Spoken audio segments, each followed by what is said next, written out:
This page is the front cover of a Nintendo 64 magazine from November 1997, issue number 11. The main focus is on Bomberman, with Baku Bomberman highlighted with a strategy guide feature, promising to clear the story mode with maps and secret techniques. There are also mentions of Pikachu Genki Dechu, which translates to Pikachu's lively time, suggesting a feature on Pokemon, and The Legend of Zelda 64, which of course would become Ocarina of Time, with commentary from Mr. Miyamoto. The cover also lists several other games covered in this issue, including Puyo Puyo Sun 64, Yoshi's Story, which is known as Yoshi's Island 64 in Japan, Diddy Kong Racing, Snowboard Kids, Famista 64, L-Tail, which was never released outside of Japan, and Top Gear Rally. There's also a mention of Mother 3 Times, which is interesting, as Mother 3 for the N64 was ultimately cancelled. Finally, at the bottom, it teases information on Hybrid Heaven and Castlevania 3 DGASP, which is likely Castlevania 64 in the West, and a new Konami game. This page is from a games magazine and showcases upcoming and featured Nintendo 64 titles. The top section highlights Nintendo the Next as a special feature, listing games like Pikachu Genki Dechu, Diddy Kong Racing, The Legend of Zelda 64, Yoshi's Story, Yoshi's Island 64, and F-Zero 64. Another feature is Konami N64 Scramble Attack, spotlighting Konami's N64 games such as Hybrid Heaven, Castlevania 64, Akumajo Dracula 3D, GASP, Fighters NE Extreme, and NBA in the Zone 98. NBA Basketball. The page also mentions a strategy guide for Bomberman 64 and previews for Ganbare Goemon, Neo Momoyama Bakufu no Odori, GQ World Soccer 3, and GoldenEye 007.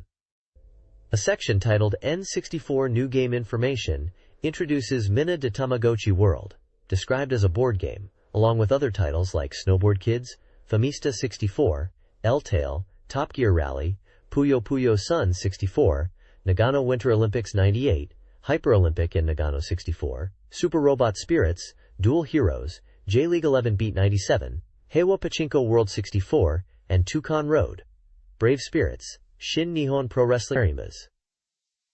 Finally, there's a section called Mother 3 Times, which includes interviews and information related to Mother 3. The right side of the page lists games featured in the issue with page numbers and a key to game genres and controller types. This page is an advertisement for the Nintendo 64 fighting game Flying Dragon, originally released in Japan as Hiryu no Ken Twin. It highlights that the game is the first N64 fighting game in its series and boasts 2 games in one software package. Features mentioned include compatibility with the 3D stick and controller pack, item exchange, and 2 modes. The real mode focuses on showcasing true skill with a ranking system. The SD mode is described as comical battles, where players collect treasures to customize and power up their characters using items. Screenshots show in-game action and item icons. This page highlights the upcoming Nintendo 64 game, Hey You, Pikachu, known in Japan as Pikachu Genki Dechu. This preview describes it as a communication game, where players aim to become friends with Pikachu, whom you encounter in Viridian Forest. The text emphasizes that in this game, Pikachu can talk, run, and dance. It is presented as part of the Nintendo 64 Pokemon project, with a planned release for the following year, 1998. The page originates from a special Dengeki Pikachu Information Bureau section, indicating a focus on Pikachu-related news. This page highlights the game Hey You, Pikachu, the first N64 Pokemon game where you become friends with Pikachu. It reveals a secret feature, Voice Command. The aim of the game is to befriend Pikachu by talking to it. And the article points out a microphone icon in a game screenshot, emphasizing that voice input allows you to communicate with Pikachu. The game teaches you Pikachu language, as Pikachu speaks in its own unique way, and mastering this language is important for communication and better friendship. The bottom comic strip shows in-game scenarios like catching a Gengar and interacting with a Slowpoke. A Q&A section confirms the game's focus is on building a friendship with Pikachu through communication, keeping the specific details a secret. This page is all about the expanding world of Pokemon on the Nintendo 64, focusing on communication and interaction between Pokemon games. It highlights the appeal of Pokemon as communication, a system that will continue in future series, exemplified by the upcoming Pikachu Genki Dechu, Hey You, Pikachu. This RPG will allow players to journey with their Pikachu from the very beginning. The page details how Pikachu Genki Daichu for N64 is not just a standalone title, but the producer, Mr. Ishihara, explains that there are more Pokemon games coming to the N64 beyond this one. It is noted that ROM cartridges like Pikachu Genki Daichu and 64DD titles are being considered for various genres of Pokemon games, suggesting a wide range of future releases are possible. The page also confirms that Pokemon 2, Pokemon Gold and Silver, on Game Boy will link with the N64 Pokemon games. Communication with previous Game Boy titles like Pokemon Red, Green, and Blue is also possible. The relationship between N64 and Game Boy Pokemon games will be key, with 64DD potentially playing a crucial role. The bottom of the page features a manga strip about trainers encountering a sleeping Snorlax in a stinky swamp, attempting to catch it using a bazooka-like device that fires monster balls, but it hilariously backfires. A special Surfing Pikachu with a rare surf move is being distributed to 10,000 winners of a lottery for the N64 Pokemon Stadium game. To enter, players must mail the N64 mark from the instruction manual with personal details by October 31, 1997. Shigeru Miyamoto discusses Hey You Pikachu, an N64 electronic pet adventure game. It will feature a unique protagonist-focused experience, different from Game Boy versions. A demo may be shown in November, and 64DD titles, including a Mario Paint 64-compatible Pokemon title, are planned for the following year. Finally, a comic strip, Pikachu's Great Adventure, is featured. The text also confirms the N64 Pokemon games will communicate with both 64DD and Game Boy versions. This page is a preview of Diddy Kong Racing on the N64, presented as a new title from Nintendo and Rare. It emphasizes the game being similar to Donkey Kong plus Mario Kart 64. Highlighting the fun elements of Mario Kart within the Donkey Kong universe, using impressive 3D graphics. The preview details the race mode, mentioning over 20 stages set in diverse environments, like rivers, oceans, and valleys, with item usage and thrilling races. It points out features like bananas for speed boosts and balloons as items in races. The battle mode supports up to 4 players and various vehicle types. It is mentioned that players can choose different routes on the same course, and the different vehicles such as cars, planes, and hovercraft offer varied gameplay. The game, titled Diddy Kong Racing Provisional for the N64, is announced for release on November 21st. It's noted to be compatible with the Rumble Pack, and the price is yet to be determined. The next page is focused on Diddy Kong Racing. It highlights the adventure mode, where players collect balloons to clear stages and progress, eventually battling bosses. The game features 3 types of vehicles: hovercraft for water and land, race cars for roads, and airplanes for flying. There are 8 playable characters in races, including Diddy Kong and others like Crunch, Conker, Tipsy the Mouse, Timber the Tiger Cub, Banjo the Bear, and Bumper. The page also shows a blue elephant character and a clockface character as related to the game in some way. Miyamoto's quote is included, describing the game as a 3D and more beautiful version of Mario Kart, emphasizing the adventure mode as especially recommended for single players. In Legend of Zelda, Ocarina of Time, the prologue introduces Hyrule, a land of diverse cultures, including the Kokiri. Link, a Kokiri boy, is about to receive a fairy partner during the Guardian Spirit conferring ceremony, enabling him to leave the Forest of Illusion. However, the fairy tree is attacked by a monster. After defeating it with the help of his fairy, Navi, the dying tree reveals Ganondorf's plot to seize the Triforce, a source of immense power. The Triforce grants limitless power to whoever touches it. Ganondorf is sending monsters across Hyrule to take it. The fairy tree sends Link to find someone with Hylian wisdom, to take it. Having received the Forest Spirit Stone, Link departs towards Hyrule Castle. The Guardian Spirit conferring ceremony and Navi's aid are crucial to Link's ability to navigate the forest, starting his quest. This page is focused on the Nintendo 64 game, The Legend of Zelda, Ocarina of Time, known at this stage as Zelda 64, provisional title. It is described as an action RPG with a 256 MB memory capacity and Rumble Pack support, slated for a year-end release. The article highlights the newly revealed prologue of the story, accompanied by fresh screenshots and information directly from Shigeru Miyamoto. The tagline reads, "Seal Ganon again with the Golden Southpaw." 2 main sections delve into the game's narrative. Firstly, it discusses the withering Deku Tree, corrupted by evil, and tasking Link with a quest to break the curse. Key elements mentioned are Ganondorf, the Triforce, spiritual stones, and Hyrule's wise people. Secondly, it elaborates on the Triforce, the golden triangles of the gods, and its central role in the Zelda saga. The article emphasizes the recurring conflict between Ganon and Link surrounding the Triforce, a power coveted by evil forces, suggesting this eternal struggle will continue in this new installment.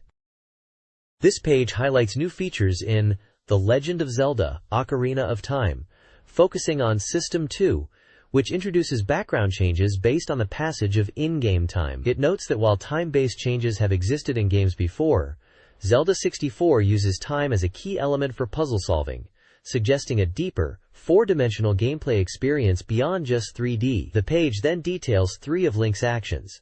Link's Action 1, Push, referencing the classic Zelda action of pushing rocks and statues to solve puzzles, often accompanied by a Pirori sound effect, a familiar puzzle-solving action from past Zelda games. Link's Action 2, Pull, another action carried over from Super Famicom Zelda titles, allowing Link to pull objects and referencing situations where players might pull on handles and get unexpected results in Zelda 64. Link's Action 3, Ledge Climbing, explained as a key action in the 3D world, especially during movement, used in conjunction with jumping and hanging, similar to Super Mario 64, and suggests it will be a frequently used and important action for navigating the game's environment. The text emphasizes that in Zelda games, actions and puzzle solving are deeply interconnected.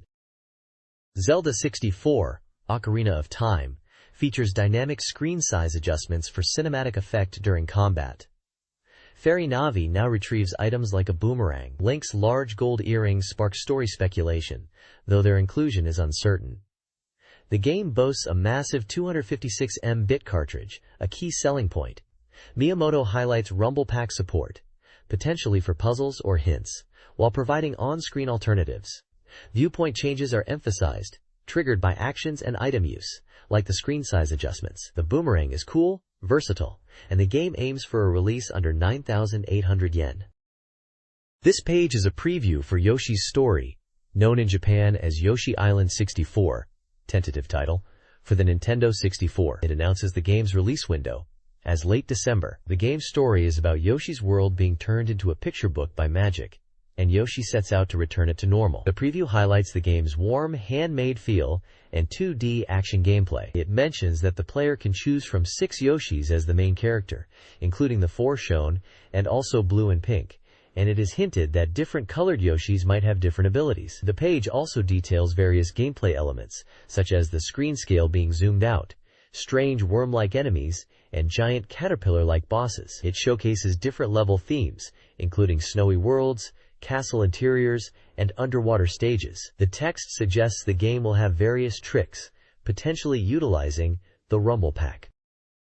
The next page previews F-Zero 64, showcasing the intense and fast-paced futuristic racing game. It highlights the ability to have 4-player split-screen races, a significant upgrade from the previous games, and the option to save ghost data to race against yourself or others. The game boasts races with up to 30 machines on screen, emphasizing the thrilling speed and chaotic battle racing experience. The article mentions 20 unique courses designed with jumps and 3D elements to create a roller coaster-like racing experience. Customization options and Rumble Pack support are also noted. Furthermore, plans for a 6.4DD expansion are teased, suggesting the possibility of course editing and additional content post-release. The screenshots display various aspects of the game, including in-game racing action, with the speedometer reaching high speeds like 543 km per hour and 595 km per hour, and introduce course names like Screw, Loop, and Half-Pipe. The text also mentions that players can customize their pilots, and that the game will feature an anime-inspired visual style. The game is slated for release next spring, with the price yet to be determined. This page is a special report from TGS 97 Autumn, focusing on Konami's N64 titles. The page highlights Hybrid Heaven, a near-future type RPG, which is being revealed in Japan after its announcement at E3. The article dives into the combat system of Hybrid Heaven, suggesting it blends shooting game elements with fighting action, showcasing various combat scenarios in the screenshots. The game seems to require technical skill and offers satisfying action sequences. The text also mentions that the weapons currently seen might be the only ones, but new weapons and higher performance guns are possible.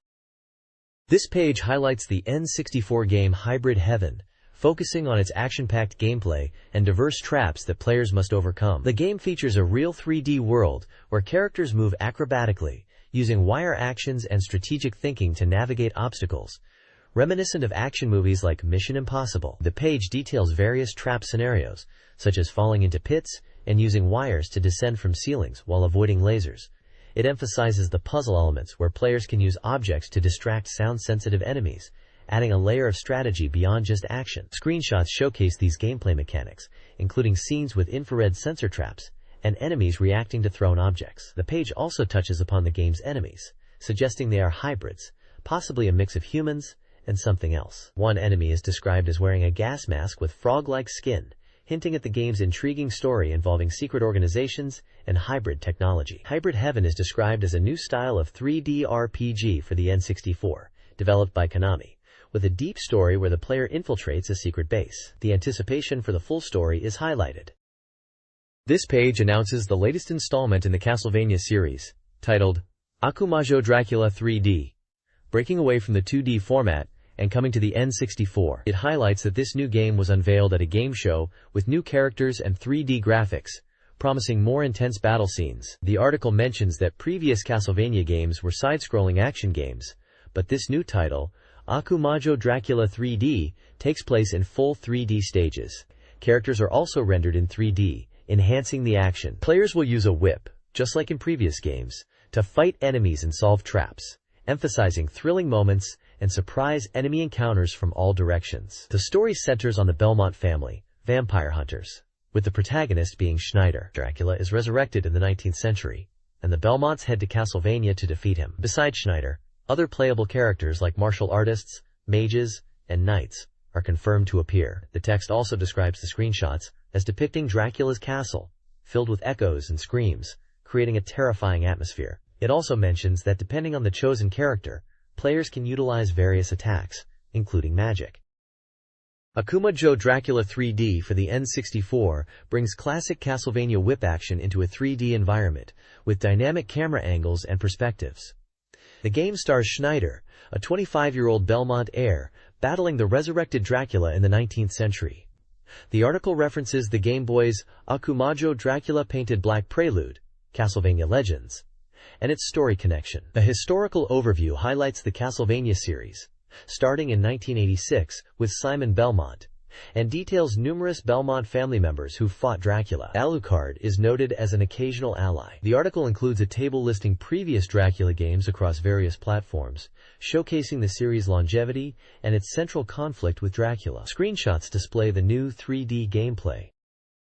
This page focuses on Cornell from Akumajo Dracula 3D, showcasing his muscular combat style and wall-climbing abilities. Screenshots depict Cornell being cornered by enemies, then climbing walls to escape and counterattack, demonstrating his agility. The page questions if Cornell is a transformation character, noting his wolf-like movements and details, such as restraints on his ankles and wrists. It speculates if this is Cornell's transformed state, suggesting a werewolf form and transformation scene may be featured. There is a section discussing the Dracula legend, referencing Bram Stoker's novel and Dracula's origins in the 15th century with Vlad Tepes, who was the model for Dracula. His father's posthumous name meant Dracula, devil, and he was called Dracula, meaning son of the devil, in Romanian. It highlights the lasting vampire legends connected to Dracula and the game's Romanian setting, including Dracula Castle, Bran Castle. Cornell's profile reveals limited information, describing him as a martial arts expert who defeats enemies with bare hands, and questions his reasons for joining the Belmont clan's fight against Dracula. This page introduces Carrie, a new female character described as a magic-wielding beauty, who will appear in the upcoming Akumajo Dracula 3D game, which we know internationally as Castlevania 64. She's described as cute and powerful, excelling in both close and long-range magical attacks. The screenshots showcase her light-based magic abilities, showing her creating and throwing orbs of light and unleashing beams of light. Continuing from the previous page, there's still information about Corbler, highlighting his 19th century technology theme. The page then shifts to discuss Dracula's son and the speculation around the final boss. While it's expected to be Dracula, Details are scarce. A key scene shows a coffin within Dracula's castle, from which a beautiful girl emerges. The text questions if this girl is Dracula's daughter, potentially the final boss, or perhaps an ally similar to Alucard, hinting at her mysterious and possibly ominous nature, and her potential role in the game, raising questions about whether she will be a friend to the vampire hunters. This page introduces GASP Fighters NE-Extreme, a 3D fighting game for the N64 developed by Konami. The tagline emphasizes generation of arts, speed, and power. The game is highlighted for its motion-captured realistic techniques and the interactive stage elements. The article mentions that diverse and charismatic fighters from across Japan participate in intense battles. It emphasizes the depth of fighting variations, including aerial combos, throws, and follow-up attacks. The game features a system where objects in the environment can be used in combat. The page showcases screenshots of gameplay, highlighting the fighting mechanics and character interactions. One section discusses battlefield control, explaining that while the arenas might seem chaotic with items like cardboard boxes and tires, they can actually reduce damage taken. Positioning and using these items strategically are important for avoiding damage. Two characters are featured, Yagashi Kaoru and Himuro Kai, with descriptions. Yagashi Kaoru is described as obsessed with the singer Kaori Sato, and his motivation for fighting is to win her heart. Himuro Kai is described as a muscle brain, who is popular with women despite not being interested in them. He has a trauma from being bitten by a dog as a child, causing him to be wary and even aggressive towards children and dogs. This page continues the coverage of Konami's N64 fighting game GASP Fighters NE-Extreme, showcasing more of its unique features. It highlights the character edit mode, allowing players to create their own custom fighters. The page emphasizes the dynamic environments, explaining how objects like pylons and even cars can be used as weapons against opponents. It details how players can strategically utilize the environment, such as throwing objects, performing triangle jumps off walls, and even destroying walls to open up new fighting areas. Two female fighters are introduced. Hibari Serena, described as a glamorous girl who says, "I will make you lose," and Azami Carol Lin, an Indian-Japanese idol and practitioner of Indian martial arts, seeking information about her missing father by competing in fighting tournaments. Lin is described as a speed-focused character who relies on quick attacks. This page previews NBA basketball for the N64, highlighting it as a realistic NBA experience from Konami, featuring famous players like Michael Jordan, Shaquille O'Neal, and Dennis Rodman. The game aims to capture the excitement of NBA basketball, with dynamic plays like dunks and three-point shots. A key feature is the inclusion of Ray Clay, the stadium announcer for the Chicago Bulls, to provide authentic in-game commentary. Screenshots showcase gameplay moments like jump balls, dunk attempts, and long-range shots. The game is referred to as NBA Basketball, tentative title, and is part of Konami's SPG series, with the release date and price yet to be decided. This page is a preview for the N64 game Chao Kukan Niter Pro Yakyu King 2, a baseball simulation game. This sequel to the original Chao Kukan Niter Pro Yakyu King was playable at Tokyo Game Show 97. It boasts improved graphics and new modes to enhance the gameplay experience. New features include realistic stadium names, moving away from fictional names in the previous title. Stadiums like Nagoya Dome and Osaka Dome are now accurately represented. The game also features popular baseball players from '97, including Home Run King candidates. A new attack mode has been added, described as a muscle brain attached mode, offering a different style of gameplay compared to the parameter-focused training mode of the first game.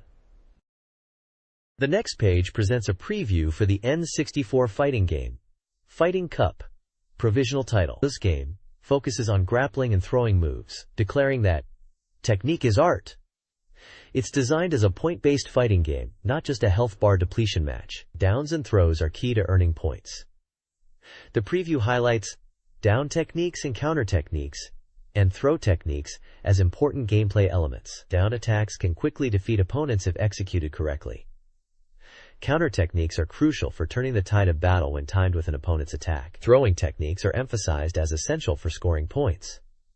Successfully landing throws earns points, and the game even features throw escapes and reversals. The rules section details that matches are decided by reaching 7 points first. Points can be earned through various actions, like knockdowns, 3 points, Counters, 3 points. Special moves, 4 points. Throwdowns, 2 points. Ringouts, 1 point. And judge decisions, 1 point. In case of timeout, the game is being developed by Imagineer and ACT, and is slated for a winter release, with pricing yet to be determined.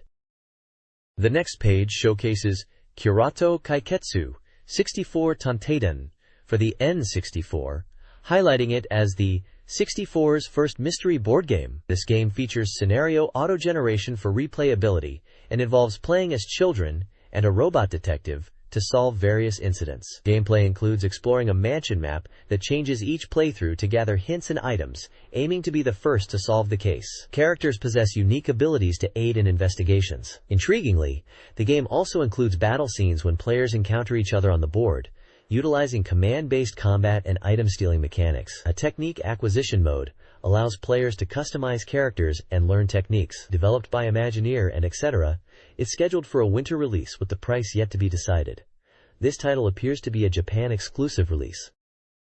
This page is about the N64 game Snowboard Kids, described as a snowboard racing game from Atlas. It's highlighted as their first N64 title, and is likened to a snowboard version of Mario Kart 64, featuring item-based gameplay to disrupt rivals during races for up to 4 players.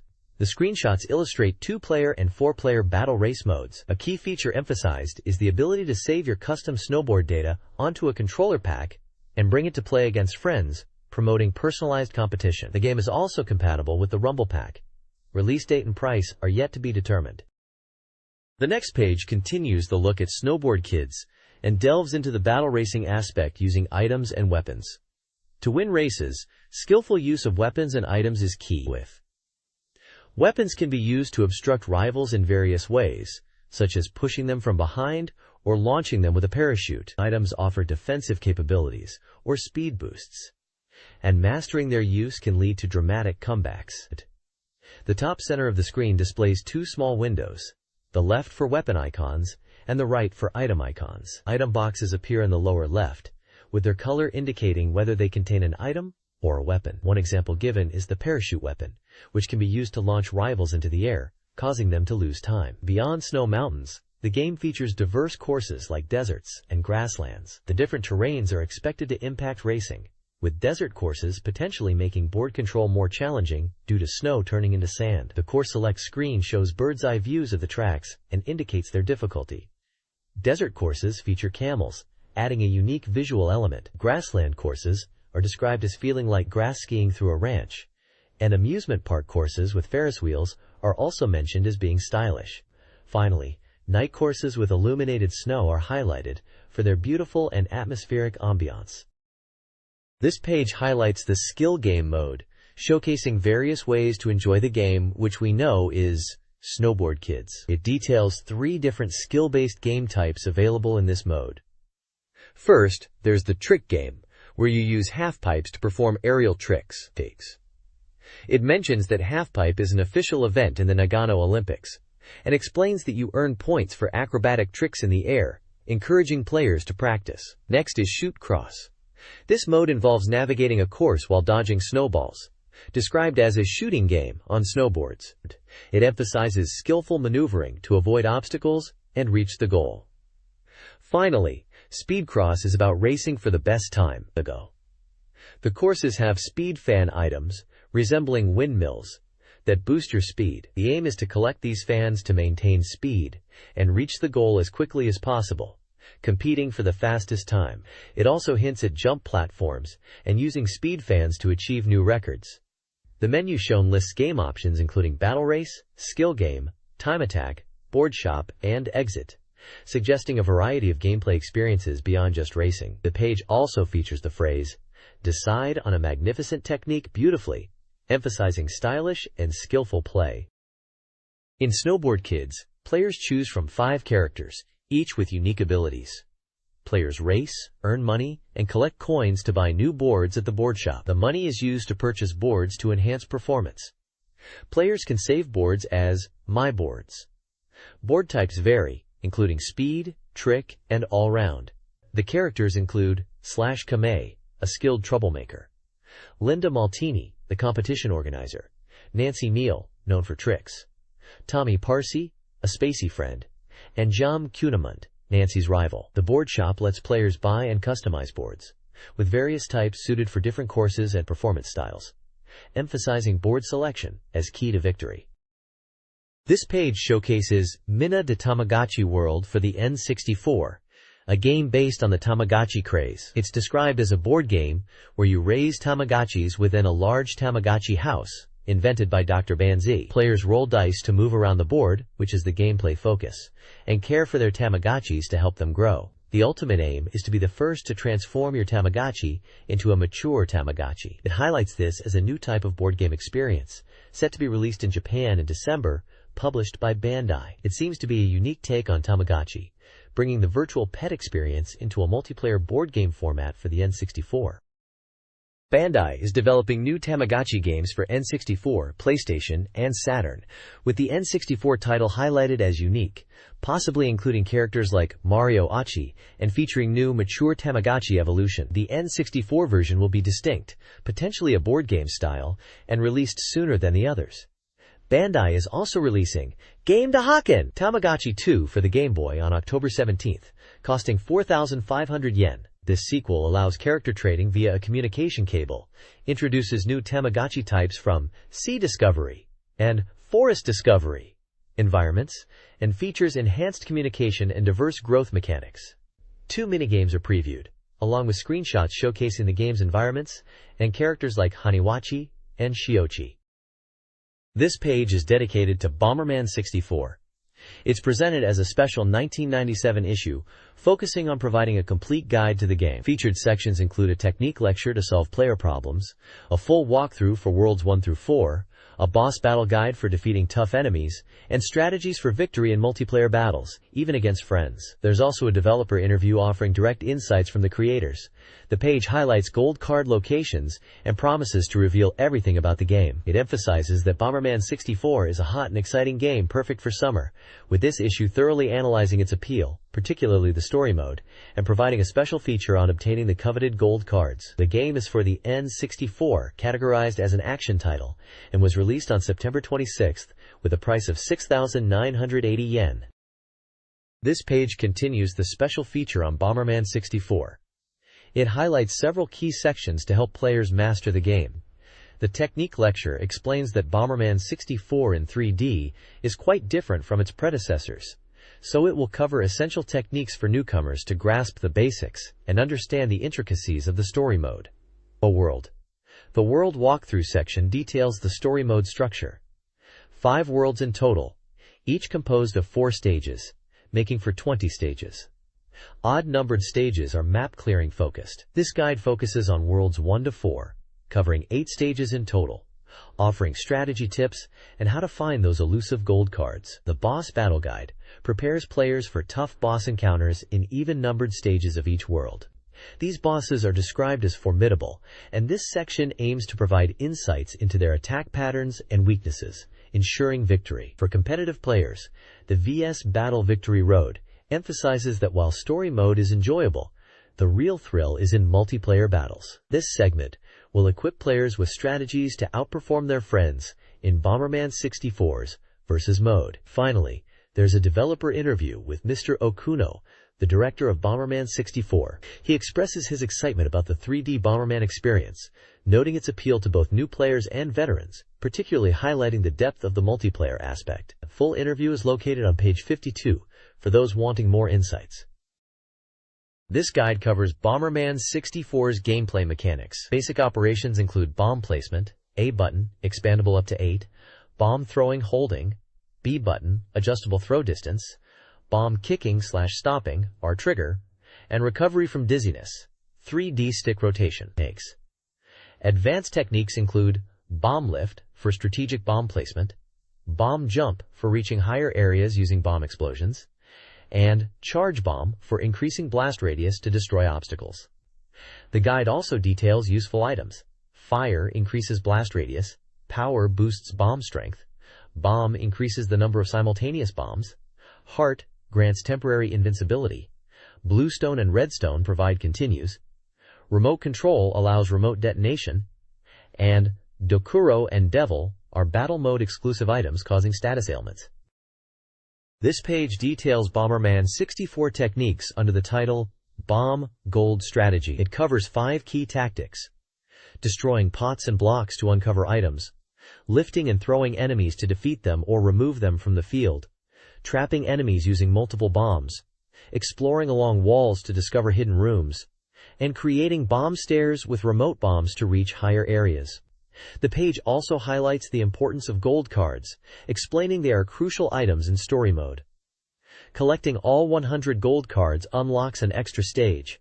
Gold cards can be earned by clearing stages, defeating 30 enemies, and finding 3 hidden within each stage map. The page mentions that collecting 5 cards when clearing a stage is displayed, and players can check their count by pressing start during gameplay. The next page is a strategy guide for Stage 1 of the Green Garden area in Bomberman 64, titled Protected Red Jewel. The objective of this stage is to obtain a red jewel that is protected by a barrier. This barrier can be removed by activating 4 green switches within the stage. The guide highlights 2 key techniques for this stage. First, it recommends using bomb kicks to destroy pillars and enter hidden areas that contain switches. Secondly, it advises using bomb stairs to reach warp zones, which can lead to gold cards or power-ups. The page then details the locations of 3 gold cards within this stage, providing screenshots and descriptions to help players find them. It mentions that to get the first gold card, you need to use a power bomb to destroy a pillar blocking a passage. The second gold card is located in a warp zone accessible after getting a power item first, and the third is in a block that needs to be destroyed with a power bomb. Finally, the page indicates that Sirius is the mid-boss, and Drago is the main boss of this area, and refers readers to page 48 for boss strategies. The stage difficulty is rated as medium, with a clear time target of 12,000. This guide details Stage 3 of Bomberman 64, Jewel and Mischievous Boy, focusing on gold card acquisition. The stage introduces the bomb elevator mechanic for reaching elevated areas. Players use water pillars to remove obstacles and power bombs to destroy blocks. The guide outlines the locations of 3 gold cards. One is reached using warp zones, bomb elevators, and destroying a block. Another requires a bomb jump and block destruction on a small island. The final card is located near the dragon's head. An advanced technique using bombs to create platforms for accessing otherwise unreachable areas is also discussed. The stage is rated medium difficulty with a target clear time of 15,000. This page continues the Bomberman 64 guide, focusing on Blue Resort Stage. It's titled, Search, the Switch of Steel Bridge. The guide details how to navigate the stage using bombs to lower bridges and manipulate water levels by activating switches. It highlights that power bombs are essential to progress, specifically to destroy blocks, blocking entrances, and access switches. The guide explains that the goal is to find switches to drain water and access new areas. It mentions that there are 3 gold cards to collect in this stage, providing hints on their locations, one involving going upwards from the starting point to a switch, another in a small island in the middle of the waterway, and a third one obtainable by bombing cannons. The page also shows images of the stage map and boss characters, Kapara as a mid-boss, and Leviathan as the main boss, noting that boss strategies are covered on page 48. The stage difficulty is rated as 2 stars, suggesting a moderate challenge. The next page is a strategy guide for Bomberman 64, titled Bomb Gold Strategy Guide. This guide focuses on Stage 3, Aimed Bomb is Difficult. It provides tips for navigating the stage, suggesting players destroy unstable platforms first and utilize charged bombs. The guide breaks down the stage into sections. Nupo Cannon is a power bomb, advising the use of power bombs to destroy cannons similar to Stage 1, and Press the Wall and Goddess Statue for water, explaining a puzzle involving pressing walls marked with emblems to activate a goddess statue and release water to open new paths. The guide also details the locations of 3 gold cards hidden within the stage, the first found by destroying boxes at the starting point, the second by moving the goddess statue after stage completion, and the third by activating a switch at a high location and crossing a bridge. A column on the page hints at hidden rooms located within walls, which may contain treasure chests with custom parts for Bomberman. The next page is a strategy guide for Bomberman 64, focusing on Stage 1, Red Mountain. which is described as a difficult stage filled with fire and lava. The page title translates to Burning or Being Burned, Red Mountain, highlighting the fiery theme. The guide provides tips on navigating the stage, focusing on how to deal with passionate fire or lava, and using pillars and levers effectively with bombs. It advises players to be cautious of falling volcanic bombs and to look for shadows to predict their landing spots. The guide explains how to use pillars by toppling them with bombs to create bridges, and directs players on how to use levers to open paths, emphasizing speed due to time limits on switches. 3 gold card locations are detailed within Stage 1, each with screenshot guidance on where to find them. 1. By destroying large pillars near the starting point. 2. In the T-shaped passage. Destroy rocks after the volcanic bomb area. And 3. At Sirius's location, open a hidden door in a stone bridge area with a power bomb. Now, the page mentions the stage bosses are Hout and Spriggan, and hints at boss strategies being on page 48. Stage 3 of Bomberman 64, Bombs Will Crush 4 Pillars, is a challenging stage with intricate railway tracks and lava hazards. Players must navigate moving carts and activate switches to progress. A remote control is hidden early on. The objective is to restore the tracks by destroying 4 pillars with bombs. Obtaining the gold card requires careful navigation and switch activation to remove obstacles like thorns and falling rocks. 3 gold card locations are detailed: on barrels, within deactivated thorns, and in a hidden room behind a lava furnace. The stage emphasizes using barrels for strategic movement. A power bomb is needed to open a specific door. The guide also reveals information on custom parts, with 20 found within the worlds and another 20 obtained through unknown means. Stage 1 of Bomberman 64, Blizzard Maze, is set in a snowy environment, white ice, with frequent blizzards. The level features Yuki-Usagi enemies that drop hearts. Key objectives include navigating the Avalanche of Death passage by triggering avalanches to clear paths. Players should also find a hidden cave with item flowers, accessible by passing through a seemingly solid wall. Finally, players must activate a power switch located behind the lift to make it operational and reach the goal. There are 3 gold cards to collect. One is found near the avalanche trigger, another in a tunnel to the left of the avalanche slope behind a tree, and the third in a tunnel with snowmobile enemies, also behind a tree on a cliff. This page continues the Bomberman 64 guide, focusing on Stage 3, Slippery Ice Rink. The stage is described as having an icy floor causing slippery movement, with camera angles changing between top-down and underground perspectives. The guide warns against rushing for items near the edges of the ice, as you might fall off. It details how to navigate the stage, mentioning using slopes to gain momentum to climb hills. The guide also describes how to deal with raging wind and snowball soldiers in Stage 4, advising players to use bombs to destroy the huts where the snowball soldiers are located. It also mentions strong winds that cannot be stopped, recommending players wait in areas sheltered from the wind, such as cliff bases, until the wind subsides. Regarding the 3 gold cards in Stage 3, the guide states they are located in difficult-to-reach areas and cannot be obtained normally. It advises using bombs to blow away the footing and then quickly collecting the cards after they fall. Remote bombs are suggested for this task. Finally, there's a column discussing the Waku Waku, exciting, and Doki Doki, thrilling, modes in Bomberman 64, recommending the Waku Waku mode for beginners, as items and gold card locations differ between modes, making Doki Doki more challenging. This guide details boss battle strategies for Bomberman 64. Each middle boss requires 3 bomb hits to defeat. Specific strategies and gold card requirements are outlined for 4 bosses. Sirius in Green Garden uses basic bomb attacks.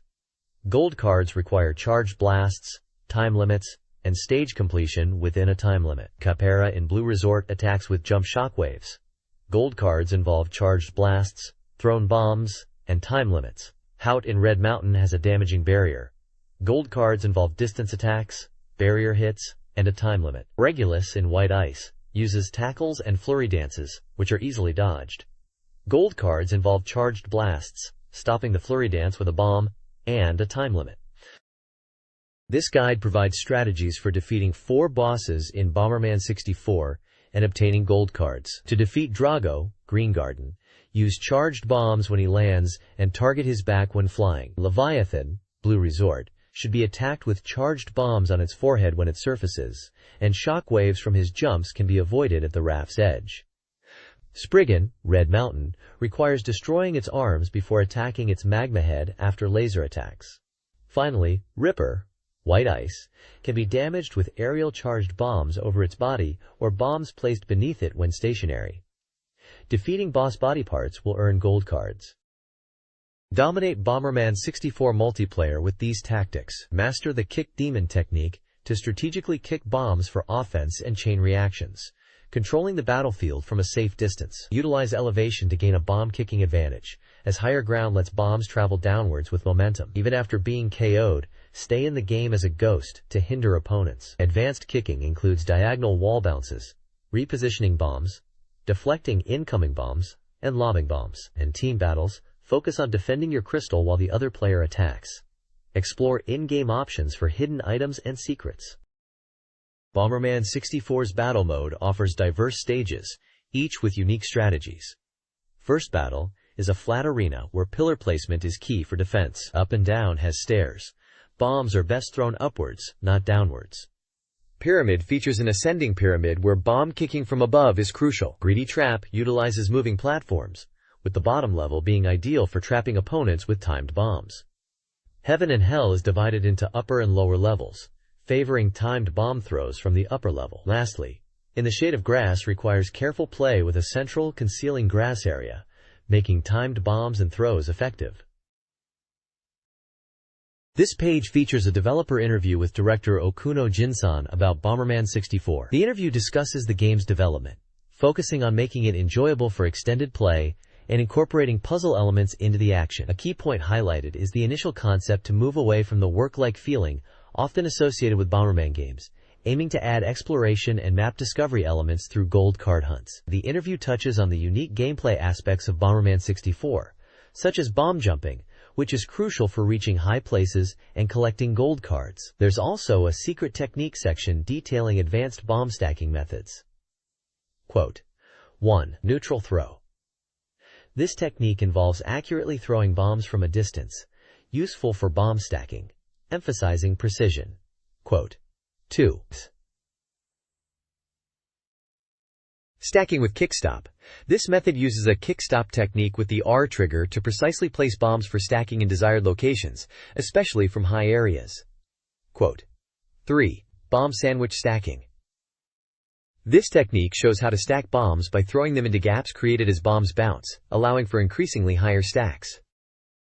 Bomberman 64 gold strategies are revealed, including those used in a Tokyo Game Show tournament won by Mr. Ishioka Keisuke, where battles were displayed on a large screen. Game designer Mr. Yoshiyashiji Inan discussed the challenges of 3D map creation, including using Lego blocks for map design, and the difficulty of representing Bomberman in polygons, emphasizing exploration. 4. Developers' secret techniques are highlighted.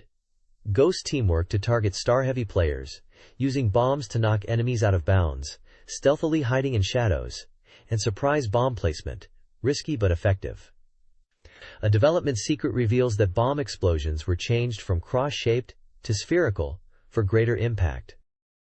This page delves into the 88 Mysteries of Goemon, focusing on the golden and silver Maneki Neko statues in Mystical Ninja starring Goemon. It's a guide for players who have completed the game and are now seeking to collect all 45 Maneki Nekos. The page provides locations and hints for finding these hidden collectibles across various game areas, from towns and castles to mountains. Each mystery is numbered and gives a brief clue about the Maneki Neko's location, sometimes mentioning specific actions or items to interact with to reveal them. Locations mentioned include areas like Hagure Town, Mount Fuji, Edo Castle, Musashi, Zazen Town, Yamato, and Awaji, hinting at a wide-ranging guide for dedicated completionists.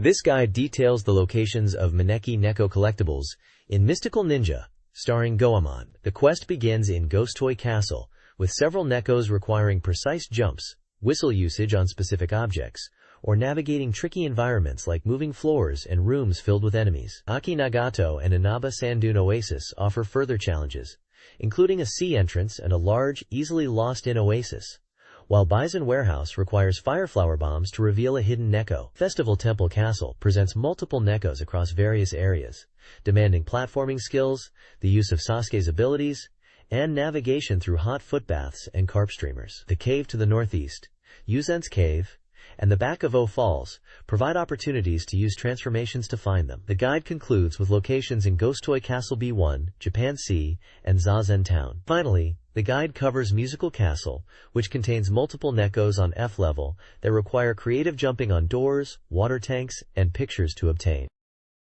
This Mystical Ninja starring Goemon guide addresses several common player questions. Collecting all 45 Maneki Nekkos unlocks a boss rush mode. Bomber stages are best tackled with controlled speed, flower pot hits, and leg kicks. 3D bosses can be defeated by pulling them in with the Chain Kiseru and using a 100-strike punch combo, though this may not work on the third boss. Rocks blocking a path in level 2 require level 2 or higher weapon upgrades, obtained from a brother in Festival Village. Becoming a merman involves merman training accessed after visiting Suje Village. Finally, a hidden store is accessible by becoming a merman and entering a pond in Festival Village, revealing a secret passage. This guide section for Mystical Ninja starring Goemon, titled Goemon's Mysteries 67 Action Secret Investigation, provides solutions to several player questions. To activate the Coastal Stone Circle, players need specific items. Stuck behind a thick door? Find the switch to the north and dash hit it. To pass through the Neo Peach Mountain water, swim against the current. The missing castle door is underwater and requires the merman's skill. After clearing Gurumek's submarine castle, go to Zazame Town for the final miracle item. Kappa's favorite food is cucumber, called Kappa Maki. Sasuke learns to fly later in the game, requiring interaction with Kappa and Washo in Kurosaki Town. Finally, after collecting all items, return to the stone circle to use them. This compilation addresses several Goemon-related mysteries. Music fans can look forward to CD releases of Goemon game soundtracks. The article explains, Ye's fish-like design is a deliberate choice, and the N64 version might allow her to transform back to human form. The Goemon anime, starting October 4th on TBS, features a theme song by Isamu Kitayama and an ending theme by Mirei Serizawa. The cast includes Mayumi Tanaka as Goemon. The anime story and game system will differ. Impact's true nature is revealed. He is a weapon created by space people. The odd method of entering Impact is also discussed. Ninja Cat Kurobe from previous games returns, now as Yukihime's pet. Finally, the promised two-player mode for the game was removed due to various circumstances, disappointing fans. This page answers various questions about the Goemon game. The tourist item is used for specific event scenes. The Konami code is not present, as it wasn't a standard feature in this series. Playing as a naked Ibisu Maru is impossible, despite his appearance. The limited 3 save slots echo Goemon 3 and are intentional. The Fortune Teller's Dancer's choreography is by character designer Kawamura. Ibisu Maru's changing weapons are a playful design choice to make him a mood maker. The house bombing was Sasuke's accident. The wise man's real name is known but not widely, with Goemon calling him Moromori Jiji-san. Finally, the page suggests focusing on marking fast-flying enemies for strategic gameplay, acknowledging that game hints were adjusted to be more polite based on player feedback.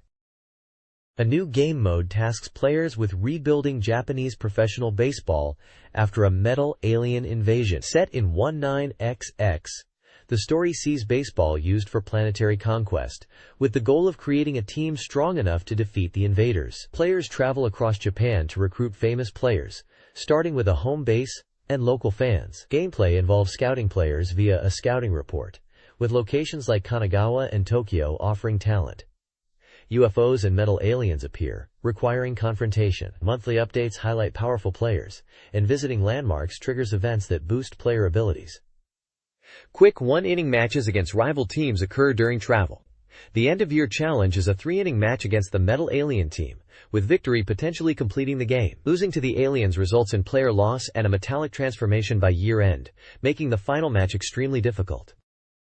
This page is dedicated to Famista 64, delving into the game's team-building aspects. It highlights how to strengthen your team by acquiring new players through scouting. Choosing your home base determines your initial 12 players, some of whom are local pros. Scouting reports are updated monthly, and you'll need to visit different locations across Japan to find talent, being mindful of metal alien interference, or the month changing as it impacts recruitment. The page also explains team management. noting that with a 28-player limit, adding new players means saying goodbye to weaker ones to keep your team competitive. Another section introduces the travel system. To quickly traverse Japan, you'll utilize various transportation methods like bullet trains and airplanes. Travel routes are fixed, requiring strategic transfers. A transportation list and map visually represent these options. Finally, the page addresses losing matches. Defeat in a game can be disheartening and result in a random player leaving your team, emphasizing the importance of team strength before taking on matches. The screenshots showcase various gameplay elements, from baseball action to menus for scouting, team management, and transportation selection. Famista 64 utilizes 7 minigames to recruit new players for your team. The first, the illustration contest, requires drawing a picture resembling a sample using the 3D stick. Winning recruits a player who challenges you after the minigame. The second, the home run contest, is a pure hitting competition focused on distance. The third is the target hitting contest, using bombs to hit targets on a baseball field for a high score. The remaining 4 minigames are the Air Early Entry Competition, Snowball Fight, Knock Competition, and Base Running. These minigames leverage the N64's 3D stick, adding variety and fun to the gameplay. This page is about Namco Sports, an online feature for Famista fans, bringing the sports newspaper feel to the internet era. It highlights how the online version of Namco Sports provides more detailed game data than ever before, including match results, player statistics, and even 4-panel manga. The page shows screenshots of in-game menus displaying detailed match results and individual player performances. It explains that you can click on icons to view various data and 4-panel manga. The match results section shows a detailed breakdown of a game, including scores by inning and comments on the game's flow. The individual results section shows player-specific stats like batting average and runs batted in. The manga section features 4-panel comics related to the game. The page also introduces motion capture technology used in Famista 64 to create realistic player movements. It shows photos of people wearing motion capture suits, emphasizing how this technology brings real baseball actions into the game. Famista 64 aims to enhance the game's realism through motion capture, making player animations more authentic than previous games. This page is a preview for the N64 game L-Tale, currently a provisional title. And this is the third special report about it. It's a big reveal, showcasing the entirety of the game, including the world map of Seldland Island and character profiles. The game world features places like Velagoon, known as the Sword Country, a walled city surrounded by harsh mountains which is said to raise strong soldiers, and Anglis, the Merchant Country, a large town at the mouth of a river in the center of the island and a bustling trade hub. Featured characters include Lion Denard, a genius spirit user, and 12-year-old protagonist, Shannon Stoke, described as Lion's rival, and Dolre Lean, a traveler from Anglis. It's listed as an imaginary RPG, with a winter release planned, and the article promises lots of new info, including monster illustrations and exclusive developer interviews within the magazine.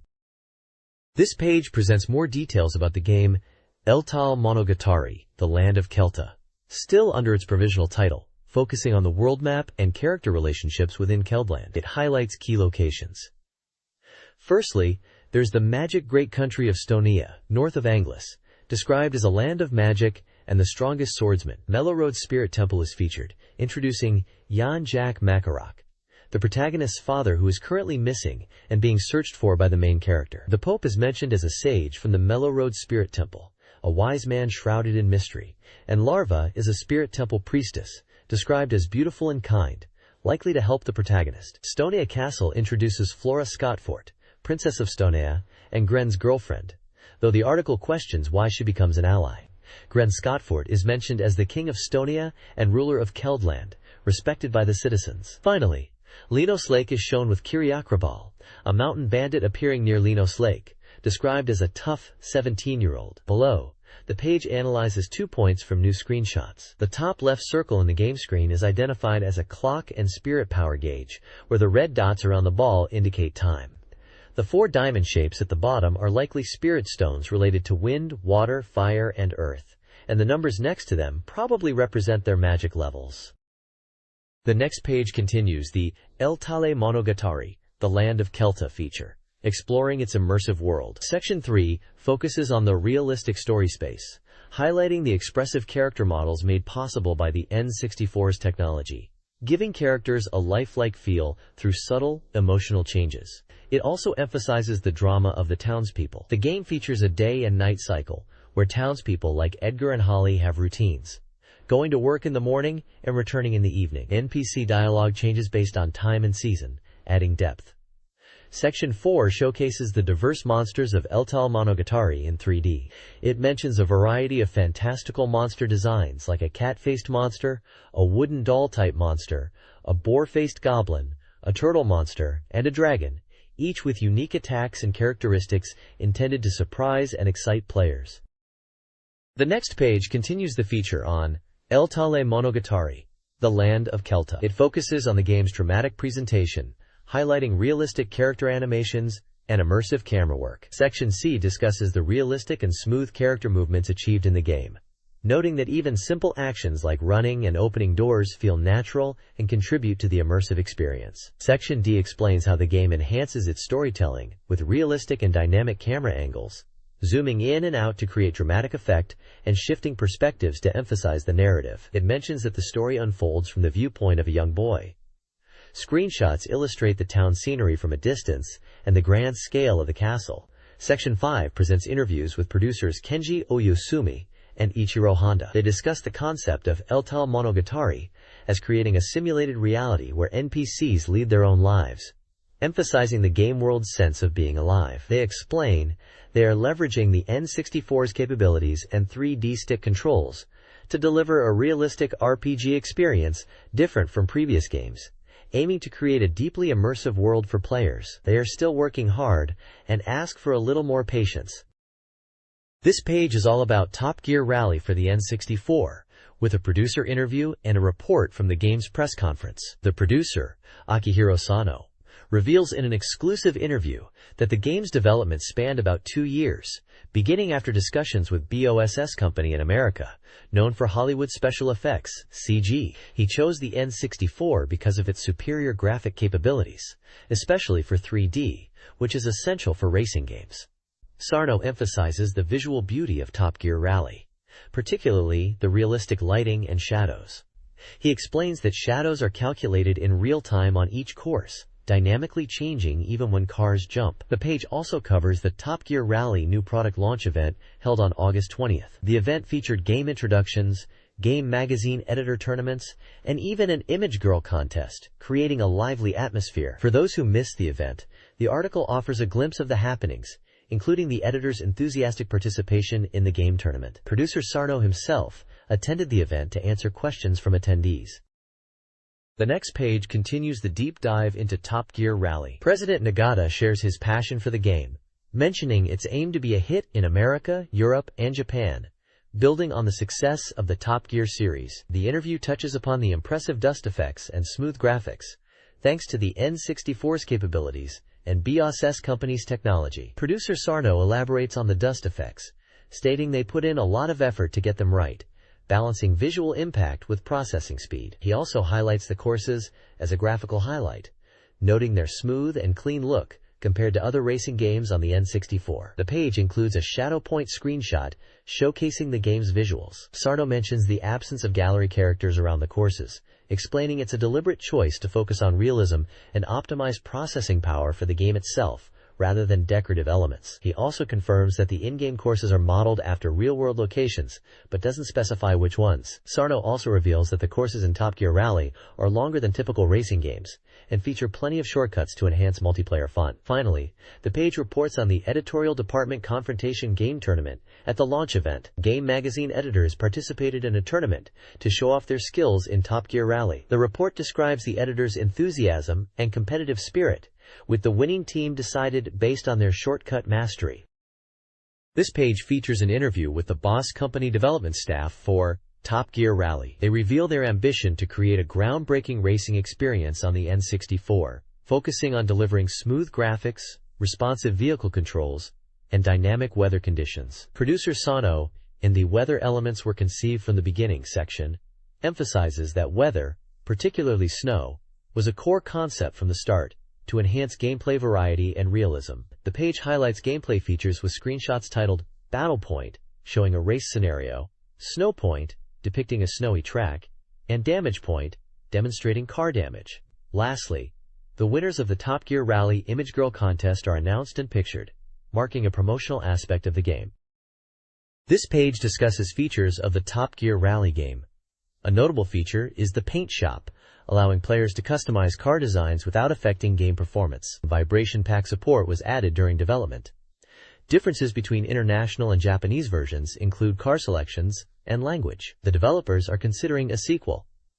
A monitor recruitment event is underway, seeking 50 testers in major Japanese cities. Top Gear Rally was showcased at the Tokyo Game Show '97 autumn, where a near-complete Japanese ROM version was playable, featuring Japanese language, adjusted car selections, and was very popular with attendees.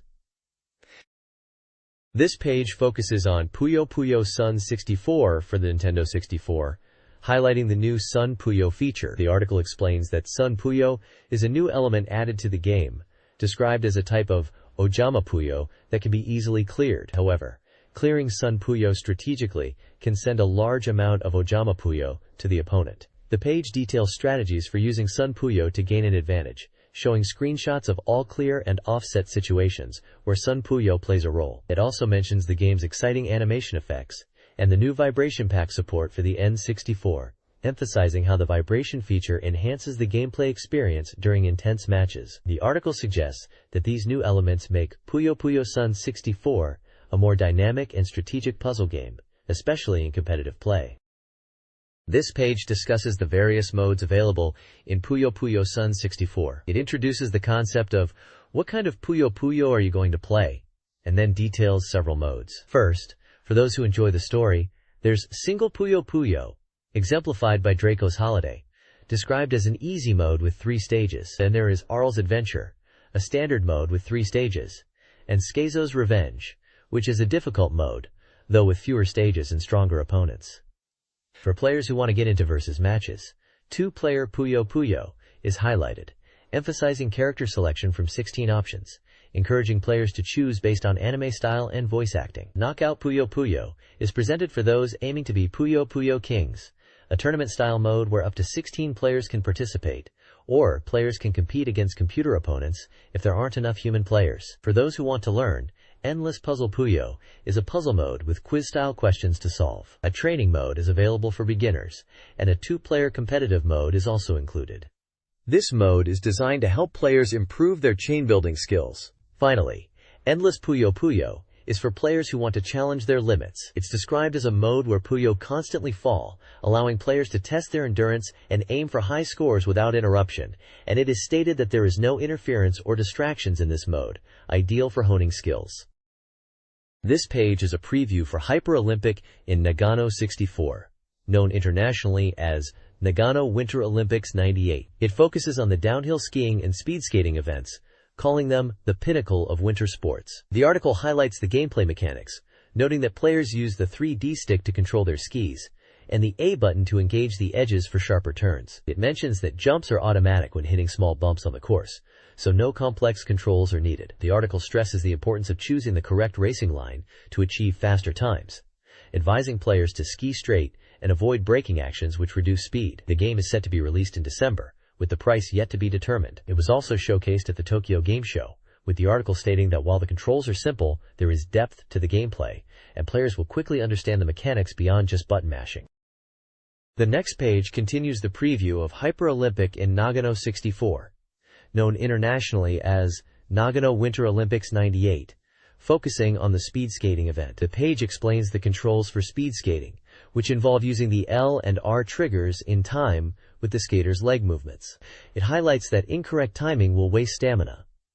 A stamina caution section warns against over-acceleration, as it can lead to stamina depletion towards the end of the race. The article also mentions that line selection in corners is automatic, simplifying the cornering and course changes. The page then introduces other interesting events available in the game through screenshots of the Aerials event, showcasing a variety of winter sports beyond just speed skating and downhill skiing previously mentioned.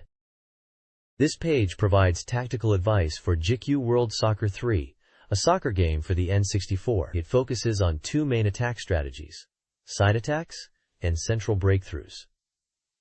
The side attack section emphasizes creating opportunities from the flanks through centering. Is morewords. It suggests using side changes to exploit opponent marking and delivering through balls to forwards moving to the side. It highlights that most goals in this game come from centering. The central breakthrough section discusses using quick through balls and long passes to exploit gaps in the opponent's defense, especially if their defensive line is weak. It also mentions using loop shots when a central breakthrough is possible, indicating this is an effective tactic. The page also includes sections on effective side changes and long balls, using FW's physical ability. The side change tactic is presented as a way to overcome strong midfield pressure by quickly switching the point of attack. The long ball tactic is recommended for teams with strong forwards, utilizing their speed and physical abilities to break through defenses. Screenshots illustrate these tactics with in-game views and diagrams, visually demonstrating player movements and passing strategies for both side attacks and central breakthroughs. The page gives concise, practical advice for players looking to improve their attacking game in GQ World Soccer 3.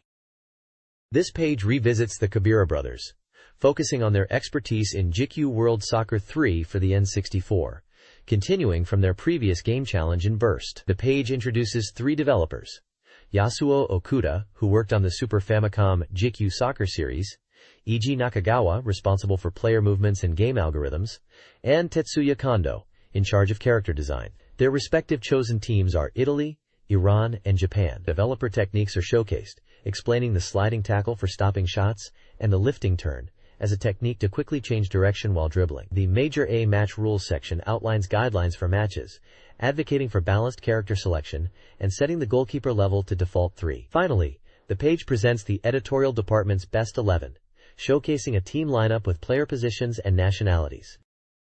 The next page introduces the game Super Robot Spirits, revealing that in addition to the previously announced 6 robots and final boss Judeka, 2 more robots, Master Gundam and Daytarn 3, will be included. This article highlights these new additions, showcasing screenshots and emphasizing the faithful recreation of both robots in the game, particularly their movements, capturing the essence of the source material. The game, published by Bampresto and ACT, is scheduled for release in December. This page continues the focus on Daytarn 3 in Super Robot Spirits.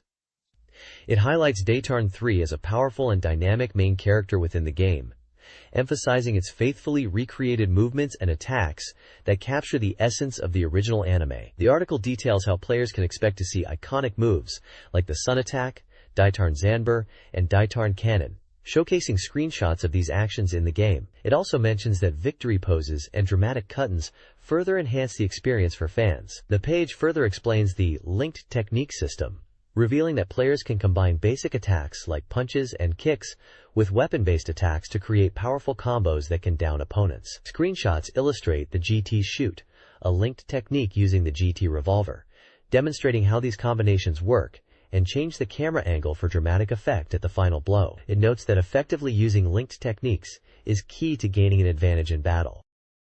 This page showcases the upcoming Nintendo 64 game Dual Heroes. The page highlights the latest screenshots of this unique battle-action game, emphasizing its graphical improvements since its prior announcements. The text excitedly proclaims, "Finally arrived," suggesting anticipation for this new information.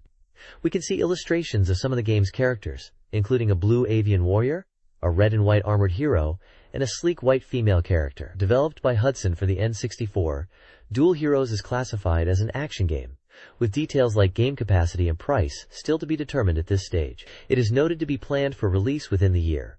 The page features several in-game screenshots demonstrating the gameplay.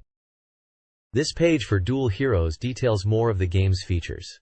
It explains the dual world setting where players fight. A key feature is the montage face creation, where players can customize their in-game avatar's face using 80 different parts, which appears next to their health bar during battles. The page emphasizes that even fighting game beginners are okay because move inputs are designed to be very simple, using combinations of A, B, C buttons, the Z trigger, and the 3D stick. Despite the easy controls, there are around 600 techniques across all characters. Another highlighted feature is the original combo search, with a helpful function in practice mode to display the player's command inputs at the bottom of the screen, aiding in discovering new combos as the opponent in practice mode will not attack, allowing players to focus on move research.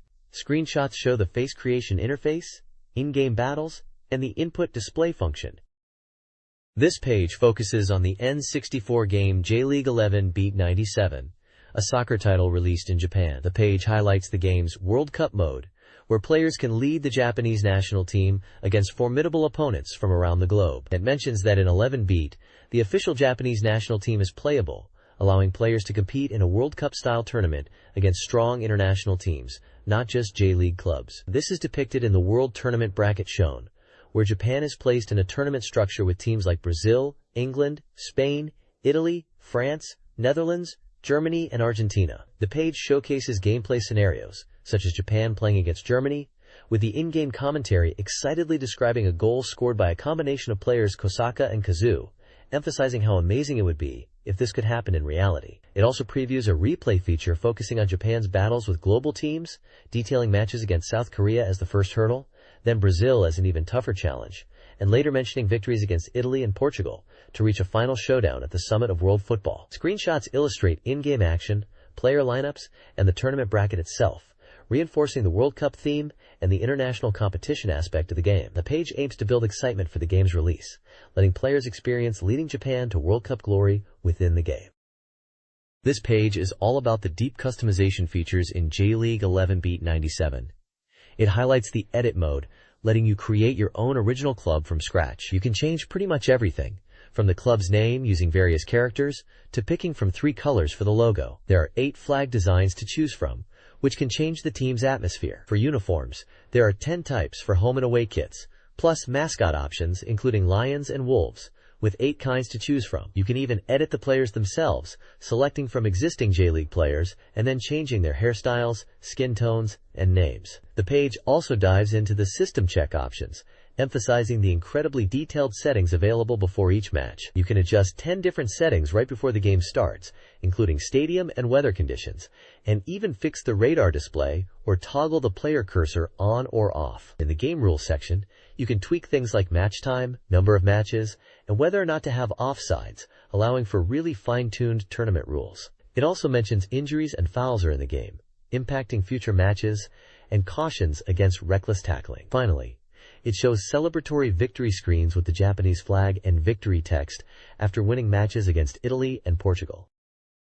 This page introduces HEIWA Pachinko World 64 for the N64, a game aiming to bring the real pachinko experience to your console. It's advertised as a full-fledged pachinko simulation, not just a game, with realistic store simulations. You start by choosing a pachinko parlor in a town, selecting from small, medium, and large venues.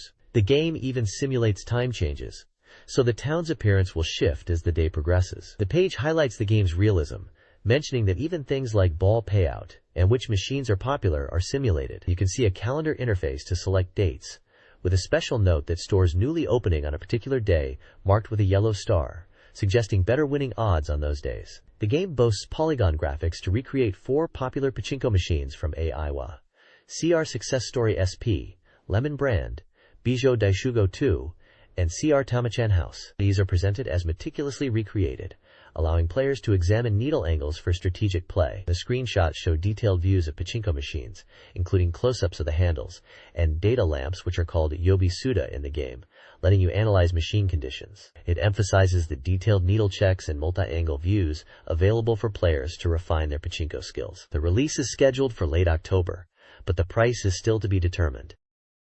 The next page introduces Shin Nippon Pro Wrestling, Tukon Road 2, The Next Generation, for the N64. This wrestling game aims for realism, featuring polygon wrestlers that look just like the real thing. You can experience the heat of New Japan Pro Wrestling at home, with modes like tag matches and battle royals. A cool feature is the controller pack save function, which lets you record belt data, including defense records, so you can compare belt values with friends.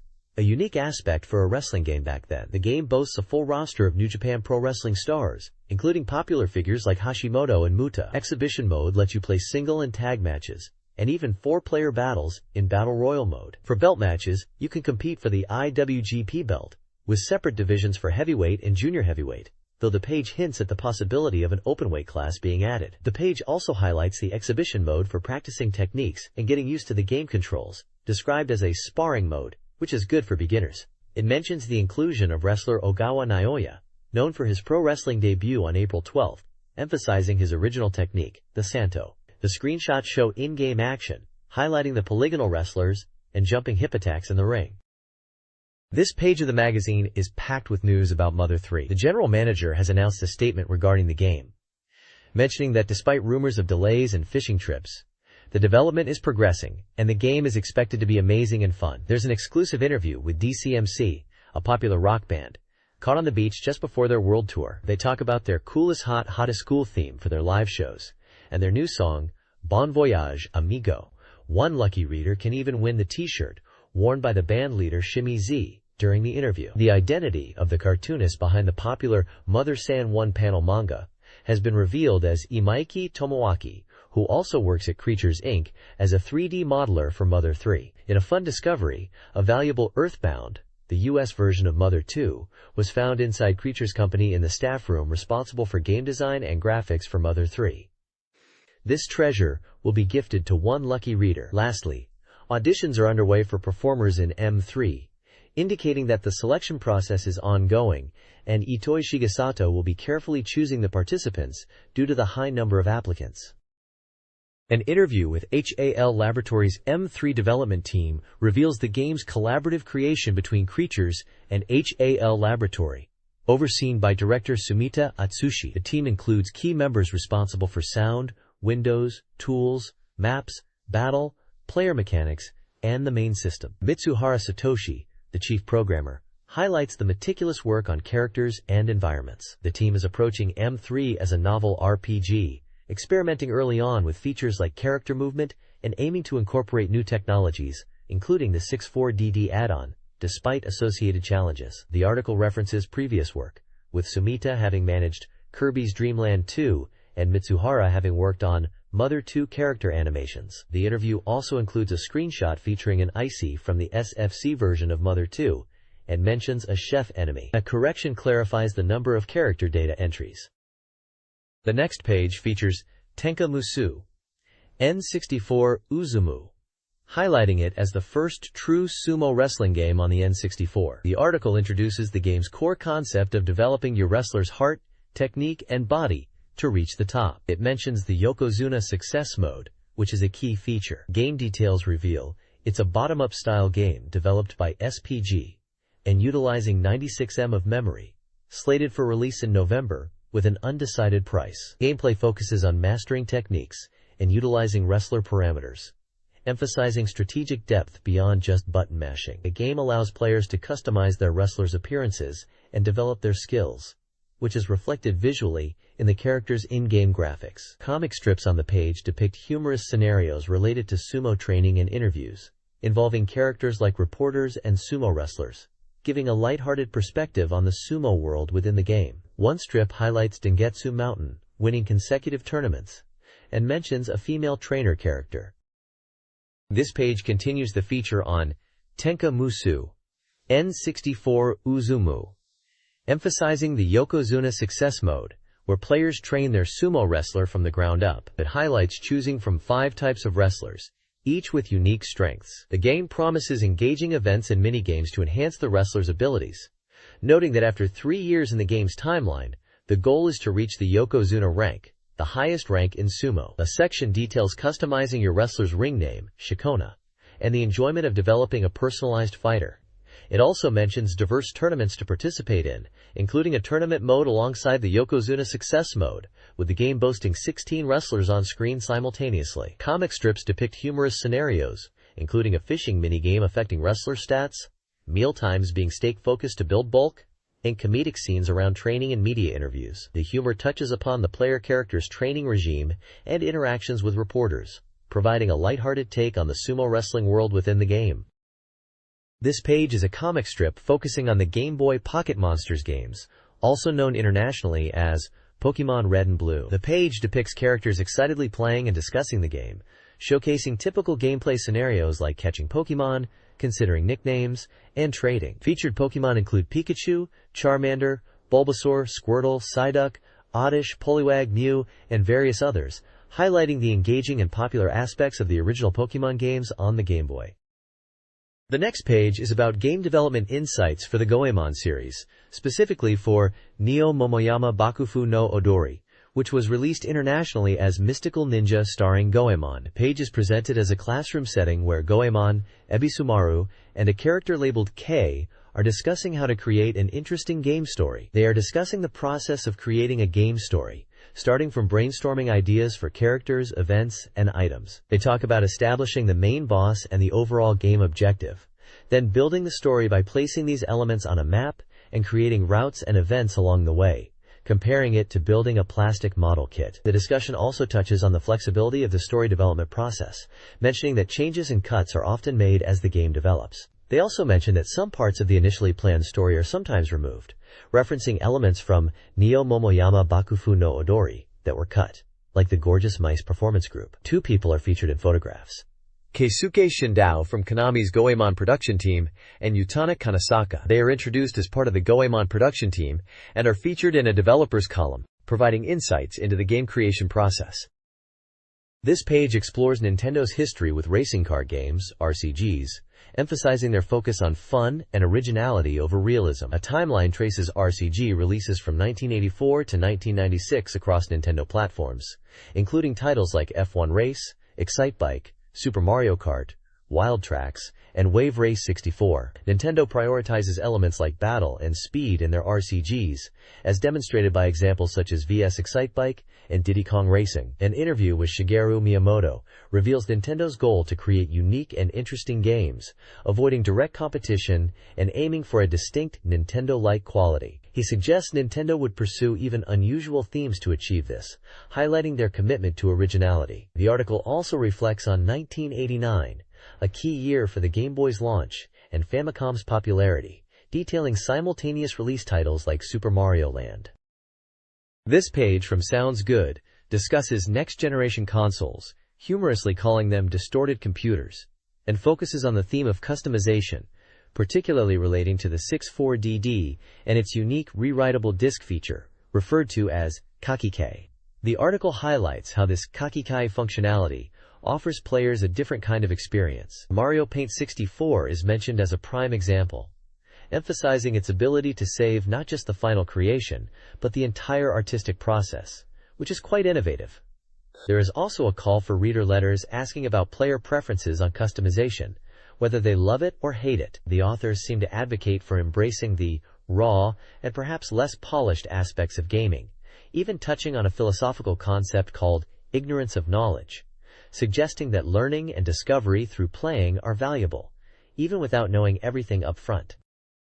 This document analyzes Atlus's strategy for the Nintendo 64, focusing on their expertise in RPGs, particularly the Shin Megami Tensei series. It anticipates Atlus bringing RPGs, known for dark themes, polygon graphics, and demon fusion, to the N64. Potential titles are suggested, spanning genres like RPG, puzzle, racing, action, and shooting. The document provides background on Atlus, highlighting key figures like Koji Okada and Kazuma Kaneko, and the origin of Shin Megami Tensei. It then requests a N64 adaptation of Shin Megami Tensei 2i.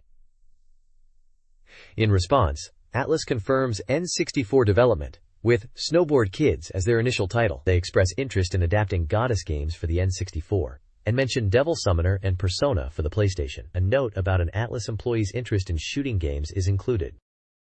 This page delves into the business distinctions between ROM cartridges and CD-ROMs in the game industry. It points out that while media and capacity differ, the core difference lies in sales strategies. ROM cartridges, being pricier and taking longer to produce, necessitate a quick sales burst after release. In contrast, CD-ROMs, cheaper and faster to manufacture, allow for a more gradual, long-term sales approach. Continuing, the page transitions to a software and hardware talk segment titled Microcode? Technical Column Episode 2. This feature appears to be an interview with Sugawara-san, an Oni programmer. The discussion centers around microcode in the N64, explaining it as a way to break down complex machine instructions into simpler ones. A key takeaway is that the N64's microcode is rewritable, setting it apart from PCs and other consoles of the time. This rewritability is presented as a significant advantage of the N64, enabling more versatile and powerful graphics capabilities, specifically in 3D polygon rendering and sound processing. This guide details how to successfully raise a Tamagotchi virtual pet on the Game Boy. Players can nurture one of 23 Tamagotchi types, understanding that their care and discipline directly influence its evolution. The guide explains the growth stages from baby Kratchi to adult Kratchi, outlining how discipline and care affect the resulting character. Tables detail the link between care levels and character transformations, ranging from disciplined pets like Tamachi to those requiring lenient care, such as Kusachi. The guide also identifies causes of Tamagotchi dissatisfaction, from illness to neglect. The early baby Sechi stage is crucial for setting the stage, while the child Sechi stage determines the final adult form. The guide concludes with a rider's memo, encouraging players to enjoy the natural process of raising their Tamagotchi rather than obsessing over specific transformations. This page continues the Tamagotchi raising guide, focusing on how to raise specific adult Tamagotchi characters. It details different parenting styles to achieve desired evolutions for various Tamagotchi pairs. For Mamechi and Mimichi, perfect care and nurturing are essential. Ginjirachi and Patechi require forgiving one instance of willfulness. Maskichi and Zukichi thrive on praise more than scolding. Kuchipachi and Hashizochi need scolding but minimal nurturing.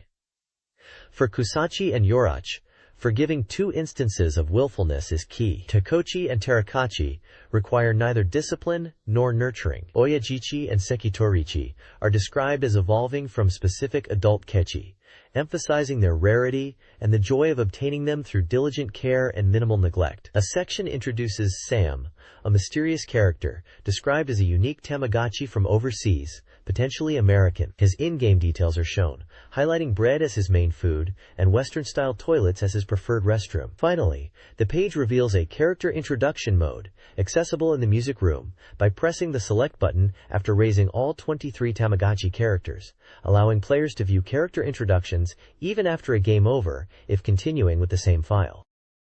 This page is a detailed strategy guide for GoldenEye 007 on the N64, focused on unlocking hidden enjoyment modes and characters. It emphasizes that players need to move beyond the easy difficulty to truly experience the game's depth and unlock hidden missions. The page introduces 4 hidden characters: Samedi, Oddjob, Jaws, and Mayday, describing their traits and movie origins. A table outlines the conditions to unlock various enjoyment modes by completing stages within target times at different difficulty levels. These modes include things like Paintball mode, which makes bullets colorful, DK mode, which enlarges character heads, and radarless battles. Screenshots showcase gameplay with colorful paint bullets and a radarless battle scenario. A side panel also shows a list of settings like DK mode and Paintball mode, indicating whether they are ON or OFF. This page is a strategy guide for Stage 15, Jungle, in GoldenEye 007. The mandatory objectives for this stage are listed as destroying unmanned machine guns, defeating Xenia Onatop, destroying the ammunition depot, and guiding Natalia to Janus's base. The page provides gameplay advice for navigating the jungle level, emphasizing using the sniper rifle AR-33 for long-distance engagements and being cautious of unmanned machine guns. It mentions that Xenia will appear when you reach the middle of the bridge, and that Natalia is a reliable partner in combat. The guide also points out that the ammunition depot's route is accessible via a ladder, and the path ahead is straightforward. The page features gameplay screenshots from the jungle level, and a detailed map of the stage layout across first and second floors. The map highlights the locations of enemies, important characters, Natalia, weapons and items, bulletproof vests, security cameras, automatic machine guns, doors, locked and unlocked, the ammunition depot, Xenia Onatop, and the goal. This page is a strategy guide for Stage 16, Surface 1, in GoldenEye 007, titled, Can You Protect Natalia? The mandatory objectives for this stage are to protect Natalia, disable the GoldenEye satellite, and destroy all server computers. The guide advises players to go to the comms room before calling Natalia, as she will open the door. Players should then defeat the enemies in the control room and use remote mines to destroy the server computers. It's recommended to complete objectives A and B, protecting Natalia and disabling the satellite, before destroying the remaining server computers and escaping with Natalia. Remote bombs are essential for destroying the computers, and Natalia mentions about correcting GoldenEye's guidance path by 5 degrees. The page includes a map spanning across first, second, and third floors, marking the locations of server computers, police, and Trevelyan as important figures, exits, enemies, security cameras, automatic machine guns, weapons items, bulletproof vests, and locked doors. 2 gameplay screenshots are featured. One suggests using walls as cover while destroying machine guns, recommending brightening the TV screen for better visibility. The other screenshot advises staying close to Natalia to fend off enemies appearing from all directions in the computer room, and suggests destroying surrounding desks beforehand. The guide also notes that the door to the final computer room will only open after objectives A and B are completed. Stage 17, Pump Facility in the GoldenEye 007 Strategy Guide, focuses on careful destruction and scientist protection. Objectives include destroying 3 control devices, contacting Jack via radio, and minimizing scientist casualties. The guide emphasizes caution in the long corridors, recommending steady enemy elimination, targeting enemies wearing blue berets, and utilizing crate-found ammunition. The AR-33 rifle with headshots is advised. Double doors and devices behind them are dangerous due to explosions, discouraging continuous firing. Players can lure enemies to choke points, then utilize the RCP-90 for close combat. The map covers multiple floors, marking the control devices and radios. Scientists attempt escape upon approach, and enemies continuously spawn. The exit requires 3 key cards. Screenshots highlight corridor combat and the explosive double-door area, reinforcing the need for careful play. Stage 18 of GoldenEye 007, Antenna Facilities, tasks players with destroying the antenna control device and confronting Trevelyan. The mission involves intense combat with elite guards and requires players to destroy the control computer, A, before a countdown expires, stopping Trevelyan from reactivating the antenna. The guide recommends destroying the 2 turrets in the control computer room first. The route to Trevelyan involves navigating multiple floors, B2F, 311 1F, while battling enemies at staircases and corners, and collecting body armor. The final confrontation with Trevelyan takes place in the narrow, dangerous antenna's topmost area, B, advocating for the use of dual submachine guns. Screenshots depict combat and Trevelyan's escape, with in-game dialogue setting the scene for the final battle. Completing this mission unlocks special missions based on The Man with the Golden Gun and Die Another Day. Stage 19, Aztec Complex, requires players to stop the Moonraker operation by rewriting shuttle control data and launching the shuttle. Upon entry, players will face Jaws. The guide recommends avoiding combat unless necessary. The level features laser weapons, and it's advised to eliminate laser-wielding enemies strategically. The level map includes locations for a door lock release, ventilation gate controls, the shuttle launch computer, a DAT tape, and a disk drive, as well as Jaws location. The mission involves acquiring a security card and DAT tape, using the disk drive and computer, and launching the shuttle. Navigating the ventilation gate requires disabling a computer to open the gate. Defeating Jaws requires continuous laser fire after he roars. Finally, players must activate the shuttle launch sequence, preventing countdown interruption, and reopen closed gates using a specific device. A strategy is to approach Jaws from behind for a headshot, and location B offers a safe spot to wait for the launch. This page covers Stage 20 of GoldenEye 007, titled El Segura Shrine, or possibly Egyptian, based on the desert setting. The mission objectives are to retrieve the Golden Gun and defeat the villainous Samedi. The page highlights that Scaramanga's Golden Gun is in Samedi's possession. Players will face automated machine guns and traps in this stage. A key element is the Secret of the Golden Gun Room, which is explained by a diagram showing a tile puzzle. Only by stepping on the circled tiles can players activate the mechanisms to open the Golden Gun case. The page features level maps for both the first floor and basement level, marking the locations of the Golden Gun and Samedi's appearances in 3 different areas. Gameplay tips advise caution regarding the indestructible automated machine guns and traps, and to use the tile diagram to solve the puzzle. Information about the Golden Gun weapon itself states it's powerful, defeating enemies in 1 or 2 shots, and emphasizes its single-shot nature, advising players to aim carefully and collect body armor for the Samedi encounters, who appears in 3 locations, using a laser weapon in the 3rd encounter. This page is an advert for the 5th Dengeki Game 3 Awards, which are open for game novels, illustrations, and comics. The grand prize in each category is 1 million yen, with other prizes of 500,000 yen and 300,000 yen also up for grabs. The key theme is game feel, looking for creators who can push the boundaries of media.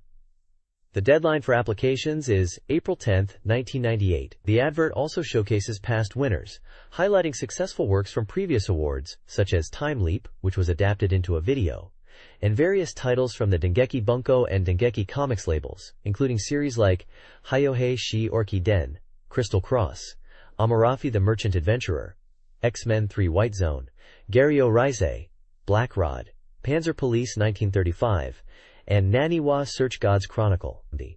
These winning works span novels, comics, and illustrations, showing the diverse range of the awards. This page is a promotional advertisement for Dengeki game magazines. It highlights the slogan, Dengeki rather than love, emphasizing the exciting nature of the magazine, which is described as the ultimate game magazine for the ultimate machine. The advertisement lists several Dengeki magazines, including Dengeki Nintendo 64, an all-round game data magazine released monthly on the 21st, Dengeki PlayStation released monthly on the 8th, Dengeki Sega Saturn released bi-weekly on Fridays, and Dengeki G's magazine, a full animation game magazine packed with beautiful girls and characters, released monthly on the 30th. There is a section called Chizuru's Dengeki Report, which previews the November issue of Dengeki G's magazine, released on September 30th. It mentions upcoming projects related to Goddess Heaven and Sakura Wars, as well as G's Museum. The next page is an advertisement for Dengeki game magazines. A young girl is pictured striking a pose and smiling enthusiastically. The slogan, "Game magazines are Dengeki," is prominently displayed. The text on the page encourages passion and dedication, stating, "Once you like it, you go straight for it," and questioning. People who can't get enthusiastic about anything are not attractive, are they? This reinforces the image of Dengeki magazines as the source for passionate gamers. This page showcases 4 Game Boy titles. First, Purikura Pocket, described as Incomplete JK Manual, is an AVG, adventure/visual game, where the Game Boy transforms into a Purikura photo booth experience popular amongst high school girls. You create a character by combining parts, participate in school events to collect Purikura photos, which are then stored like in a Purikura photo album, and can be exchanged via link cable. Next is Konami GB Collection Volume 1, a compilation of Konami classics renewed for the Game Boy. This collection includes 4 titles: Gradius, Contra, Konami Racing, and Dracula Densetsu. Castlevania, The Adventure. It's highlighted as a value-packed release of well-known and enjoyable games. The page then features Farm Story GB, which is Harvest Moon GB. It emphasizes the addition of a clock function, enhancing the gameplay experience where you raise crops, livestock, and expand your farm. Communication cable functionality allows for animal exchange, and even when the power is off, in-game time progresses. It also mentions a tool shop, and that cattle growth continues even with the power off. Lastly, Game Boy Gallery 2 is presented as the second installment in the Name Pack series, bringing classic Game & Watch titles to the Game Boy with newly arranged modes. This sequel includes Discontinue Save function, allowing players to power off in the middle of a game and continue later. The featured games and screenshots are Donkey Kong, Parachute, Chef, Helmet, and Vermin, showcasing both nostalgic old modes and new modes.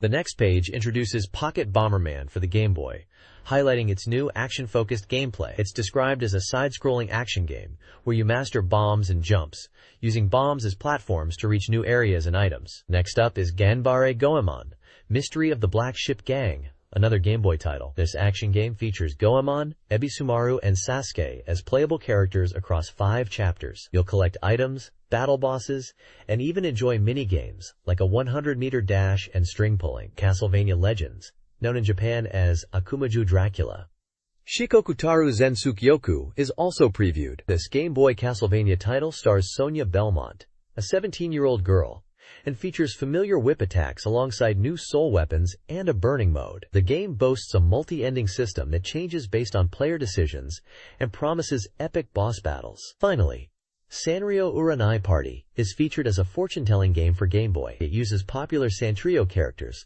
like Badsmaru and Hello Kitty for daily luck and compatibility readings. It seems designed for both solo and multiplayer fun. Fujimoto Jun's 64 Era Speaks presents a technical interview between SETA's president, Fujimoto Jun, and Hudson Soft's managing director, Nakamoto Shinpei, regarding game development during the N64 era. Their discussion, likened to an alien conversation, delves into intricate aspects of video signals, CPU implementation, and compact design. Fujimoto highlights his IC design background and mentions early game innovations like Invader, which used software-controlled VRAM. They touch upon the shift to PLL technology, discrete components, and high-frequency amplifiers. Fujimoto emphasizes the challenges of game design, including the lack of test circuit optimization compared to home appliances. Nakamoto humorously describes their work as akin to building Tokyo Tower with matchsticks, highlighting the delicate and complex nature of their field. The interview underscores the deep, specialized knowledge and innovative thinking of these industry leaders. This interview with Fujimoto Jun, SETA, and Nakamoto Shinpei, Hudson Soft, discusses the impact of game development libraries. Libraries offer pre-made resources, accelerating development and reducing time, like using pre-made pasta sauce. This can lead to a surge of similar games, however, as developers rely on pre-built frameworks. Fujimoto worries this creates a lack of originality, comparing it to using a shogi board while neglecting strategic game design. Nakamoto acknowledges the benefits of libraries for accessibility, but echoes concerns about the oversaturation of similar games, using the example of the fighting game genre. He also mentions an impression of Fujimoto as serious.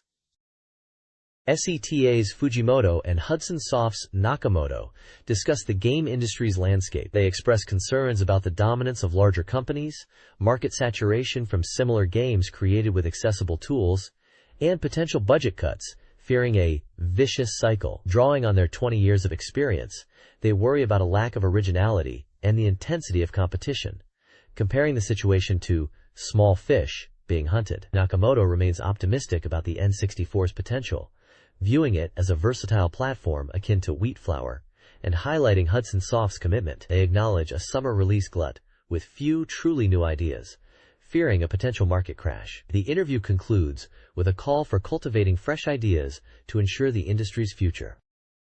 This page discusses microcode for the N64, explaining it as the technology that allows the console to play both 2D and 3D games effectively by managing the RCP Reality Coprocessor. The interview with Fujimoto from SETA and Nakamoto from Hudson Soft continues, focusing on the technical capabilities of the N64. Nakamoto mentions how microcode, like that used in Yoshi's Story, can create fractal-like graphics, enabling detailed natural environments efficiently. They also discuss skin animation and polygon technology improvements, allowing for subtle character movements, such as skin stretching, previously difficult to achieve, as seen in games like Wave Race 64.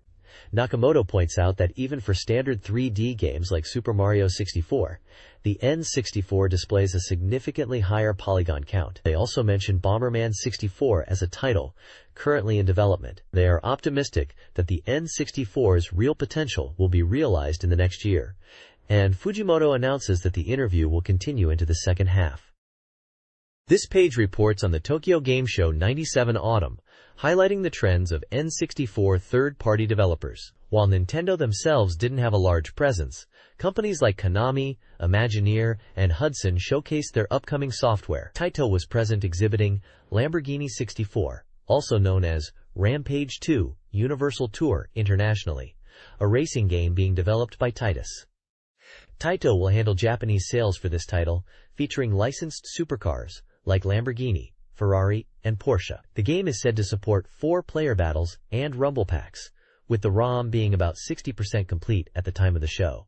Konami showcased several titles including International Superstar Soccer 64, Nagano Winter Olympics 98, and a tentative NBA basketball game. They also displayed GASP, which was still early in development and drew considerable attention from fighting game fans. Additionally, Castlevania 64 was presented as a video exhibit, exciting core fans. Imagineer presented Fighting Cup and L-Tail Monsters, with L-Tail Monsters being noted as an early RPG for the N64, attracting many players.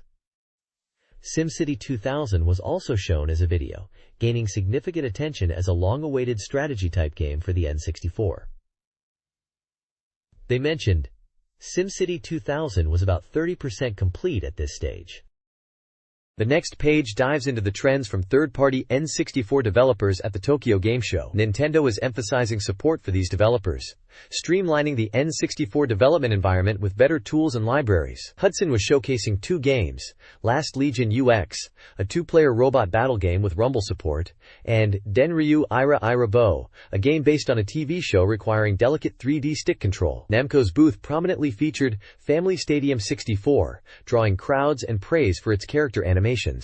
They even held a home run contest within their booth. Sega was present with Wild Choppers and Reprimit, a racing game that had an updated ROM on display with significant speed improvements and a 2-player mode that was gathering attention. The page also briefly covers other third-party booths, noting Snowboard Kids being popular for couples to play, and Puyo Puyo Sun 64 attracting female players. Other games mentioned include Air Jurge, Virtual Pro Wrestling 64, Top Gear Rally, Super Space Invaders, Sonic Wings Assault, and Mischief Makers, all being demonstrated at the show. Finally, the page mentions stage events at the show, such as creator talks and a successful companion costume contest, adding to the festive atmosphere. This page features 2 main topics. Firstly, it announces the establishment of a new game development company called Flagship through joint investment by Capcom, Nintendo, and Sega, with Yoshiki Okamoto appointed as representative. The article emphasizes the importance of scenarios in games, and quotes Okamoto confirming their intention to develop games for the Nintendo 64. Nintendo's perspective is included, highlighting their focus on story and high-quality game software. Secondly, the page details a special Mew Present event at the Nintendo 64 Space World on November 22nd and 23rd. Attendees could receive the elusive Pokemon Mew for their Pokemon game cartridge. It outlines the application process, requiring a postcard sent in advance by October 25th, and specifies the event details and how to collect Mew data at the Space World event in Tokyo. There is also an image of Mew and a photo from the Nintendo 64 Space World event. N64 news updates include Lawson convenience stores testing game kiosks, offering game-related services, starting with ticket sales. Super Mario 64 won the Game of the Year '96 award, with team members discussing upcoming Rumble Pack-supported games and Jungle Emperor. U.S. release dates are announced. Diddy Kong Racing, November 24th, Yoshi's Story, September 2nd, and Banjo-Kazooie, March 16th. The Legend of Zelda 64's U.S. release date is still pending. Internet rumors mention a possible Wipeout N64, a Zelda delay to spring, Virtual Chess 64, and a 3D Mission Impossible puzzle game. The Game Boy is experiencing a resurgence, fueled largely by the popularity of Pokémon. New game releases are planned by Nintendo and other developers, including titles like Wario Land 2 and Dracula Legend. Limited edition hardware and accessories, such as a printer and communication cables, are also being released. Industry insiders are optimistic about the market, though concerned about potential oversaturation. The high demand for Pokemon titles makes them a profitable exception in the used game market. There's speculation about a connection between the Game Boy and the Nintendo 64, possibly linked through Pokemon. This is further suggested by Mr. Ishihara's comments and the N64's expansion port. The development company Umbrella, working on the Pikachu Genki Detsu game, indicates they are deeply involved in the software's creation and may incorporate a voice input interface. Konami is focusing on expanding overseas sales, particularly in Europe and North America, with N64 and SPG titles. Bandai will prioritize software development for the Sega Saturn, though original characters will still appear on Nintendo platforms. The page also features information on Tom G, a DJ involved with Jikyu Soccer 3. Top game lists are provided for N64, Super Famicom, and Game Boy. Anticipated N64 titles include The Legend of Zelda 64. Late N64 news includes the absence of Imaginia's snowboarding title, Sonic Wings Assault, delayed to March, the Game Boy release of Nectarine, and Bomb Bomberman commercials. The media box highlights soundtracks for Ganbare Goemon and Dragon Quest. This page is dedicated to Doom 64 and its debug mode, presenting cheat codes discovered by players. The page highlights several cheat options, accessible through a password entry in the options menu, which unlocks a features section. The cheat options detailed are Warp to Level. This feature allows players to jump to any level between 1 to 27 using the 3D stick or directional buttons, including original levels not normally accessible, allowing level selection up to level 27. Invulnerable. Activating this cheat renders the player character invincible, preventing death, and can be toggled on or off F, simply making the player invincible. Health boost. By setting this to 100%, the player's health is fully restored and remains at maximum. This can be used repeatedly during gameplay to maintain full health, though it's noted that using invincibility might be considered less appealing. Weapons. Enabling this option grants the player all weapons in the game, ensuring a fully equipped arsenal for gameplay, and if ammo runs out, simply revisit this option to refill to 100%. Map everything. Turning this on reveals the entire level map from the start, including item and enemy locations. While helpful, it is mentioned that in enemy-heavy levels, the map might become cluttered and difficult to read when trying to locate hidden rooms. This page shares cheat codes and tips for several classic video games. In The King of Fighters, 96 for Game Boy, pressing the C button repeatedly during the Takara logo unlocks hidden characters. For GoldenEye 007 on N64, completing the game on hard difficulty unlocks a special mode for adjusting game parameters. Mystical Ninja starring Goemon on N64 offers tricks for the impact head scene, the restoration of Goemon's golden hair with a special move, and enhanced shield movement for Yae. The page also encourages readers to submit their own cheat discoveries, called Urawaza, to the magazine for a chance to win prizes like toys and gift vouchers. This page is a peek behind the scenes at game development, framed as a humorous comic strip. It starts with the Dengeki editorial department team in a meeting, joking about a game creator being featured in a tax payment ranking. The main feature seems to be Michiru's game Periscope, where Michiru, riding in a turtle balloon, visits a game development studio. The studio is MediaWorks, and the purpose of the visit is to understand the game development process. We then meet game creator Mr. Daisuke Uchiyama, described as a veteran of 10 years in game development at the young age of 25. His representative work is Fortune Quest. He is asked about what's good and bad about game development. He enjoys the positive user feedback after a game is completed and thinking about future projects. However, the downsides are long hours and the financial aspects. The comic touches on the essential qualities for game creators: collaboration and upward thinking, crucial for teamwork. It emphasizes making games for the players, not for self-satisfaction or just for money and fame. The final thought is from Michiru, who is excited to make games too, echoing a common sentiment that money is too often the primary motivator in the industry. Finally, there are short character introductions, but they seem unrelated to N64 games directly. This page is another humorous look into game development, presented as a comic strip.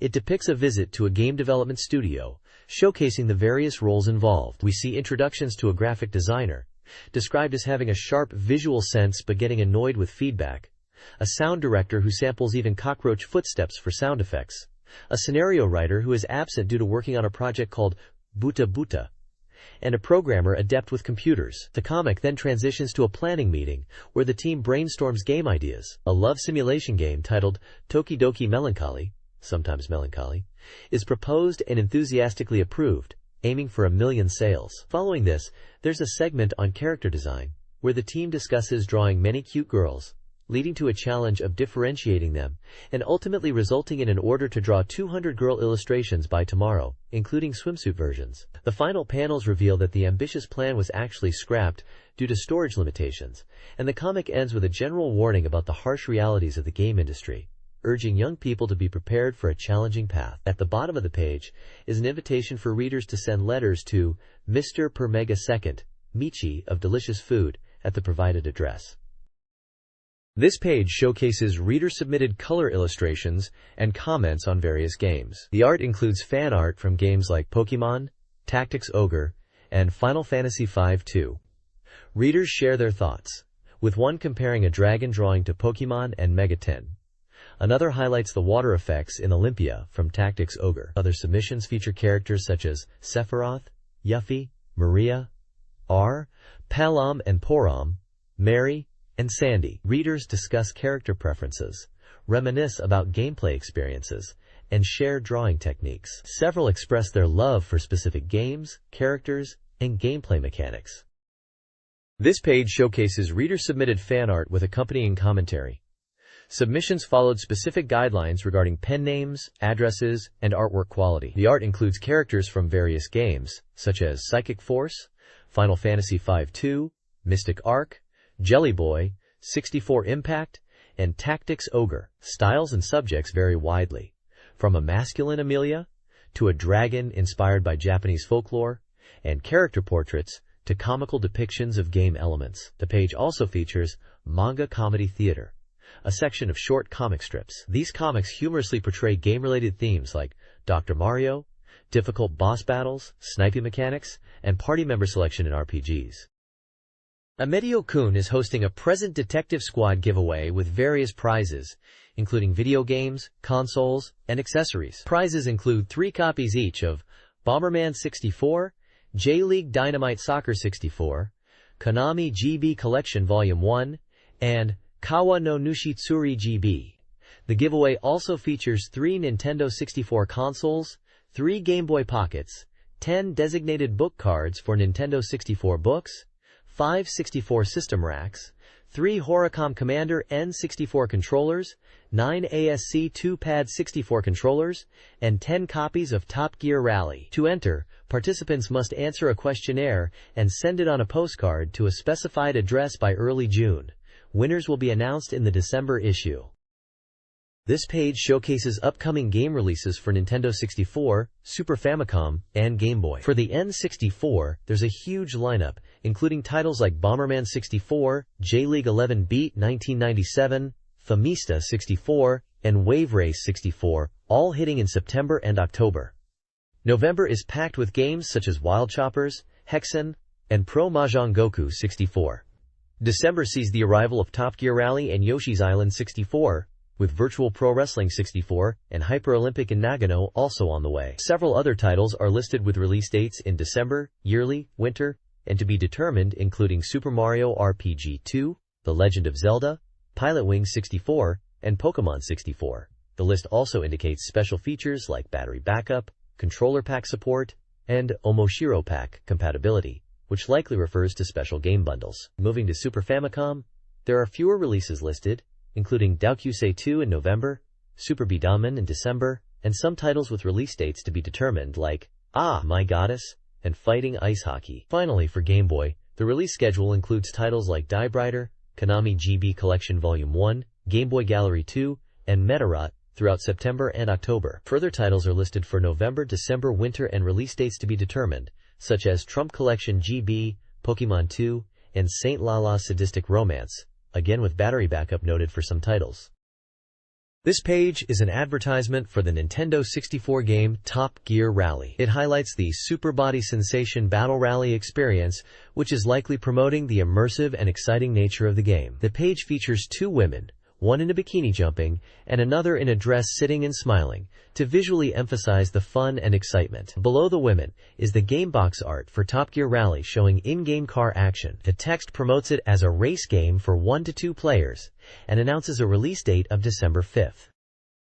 This page is also an advertisement for the game Top Gear Rally, announcing a special release commemoration present campaign. If you pre-order and purchase the game, you could win a Nintendo 64 sofa, or a Nintendo 64 controller-shaped air sofa, with 200 of the air sofas available. The page details the 4 steps to enter the campaign. Pre-order using the provided reservation card, get a store stamp on the card, purchase the game, and then send the stamped card along with the purchase card in an envelope to the address provided. The images on this page continue to show the 2 women featured on the previous page, alongside more screenshots of the Top Gear Rally gameplay. The game title and the estimated price of 6,980 yen, excluding tax, are also displayed again. This page is an advertisement for Game Boy Gallery 2, announcing its release on September 27th. It highlights the game as a new gallery, featuring nostalgic and newly arranged versions of classic games, promising adrenaline-pumping gameplay. The advertisement shows screenshots of classic Game & Watch style games, and mentions it as an action game with battery backup. The suggested retail price is 3,000 yen. It also clarifies that the screen captures were taken using a Super Game Boy. The games listed as being included are Parachute, Helmet, Chef, Vermin, and Donkey Kong, all originally released since the early 1980s.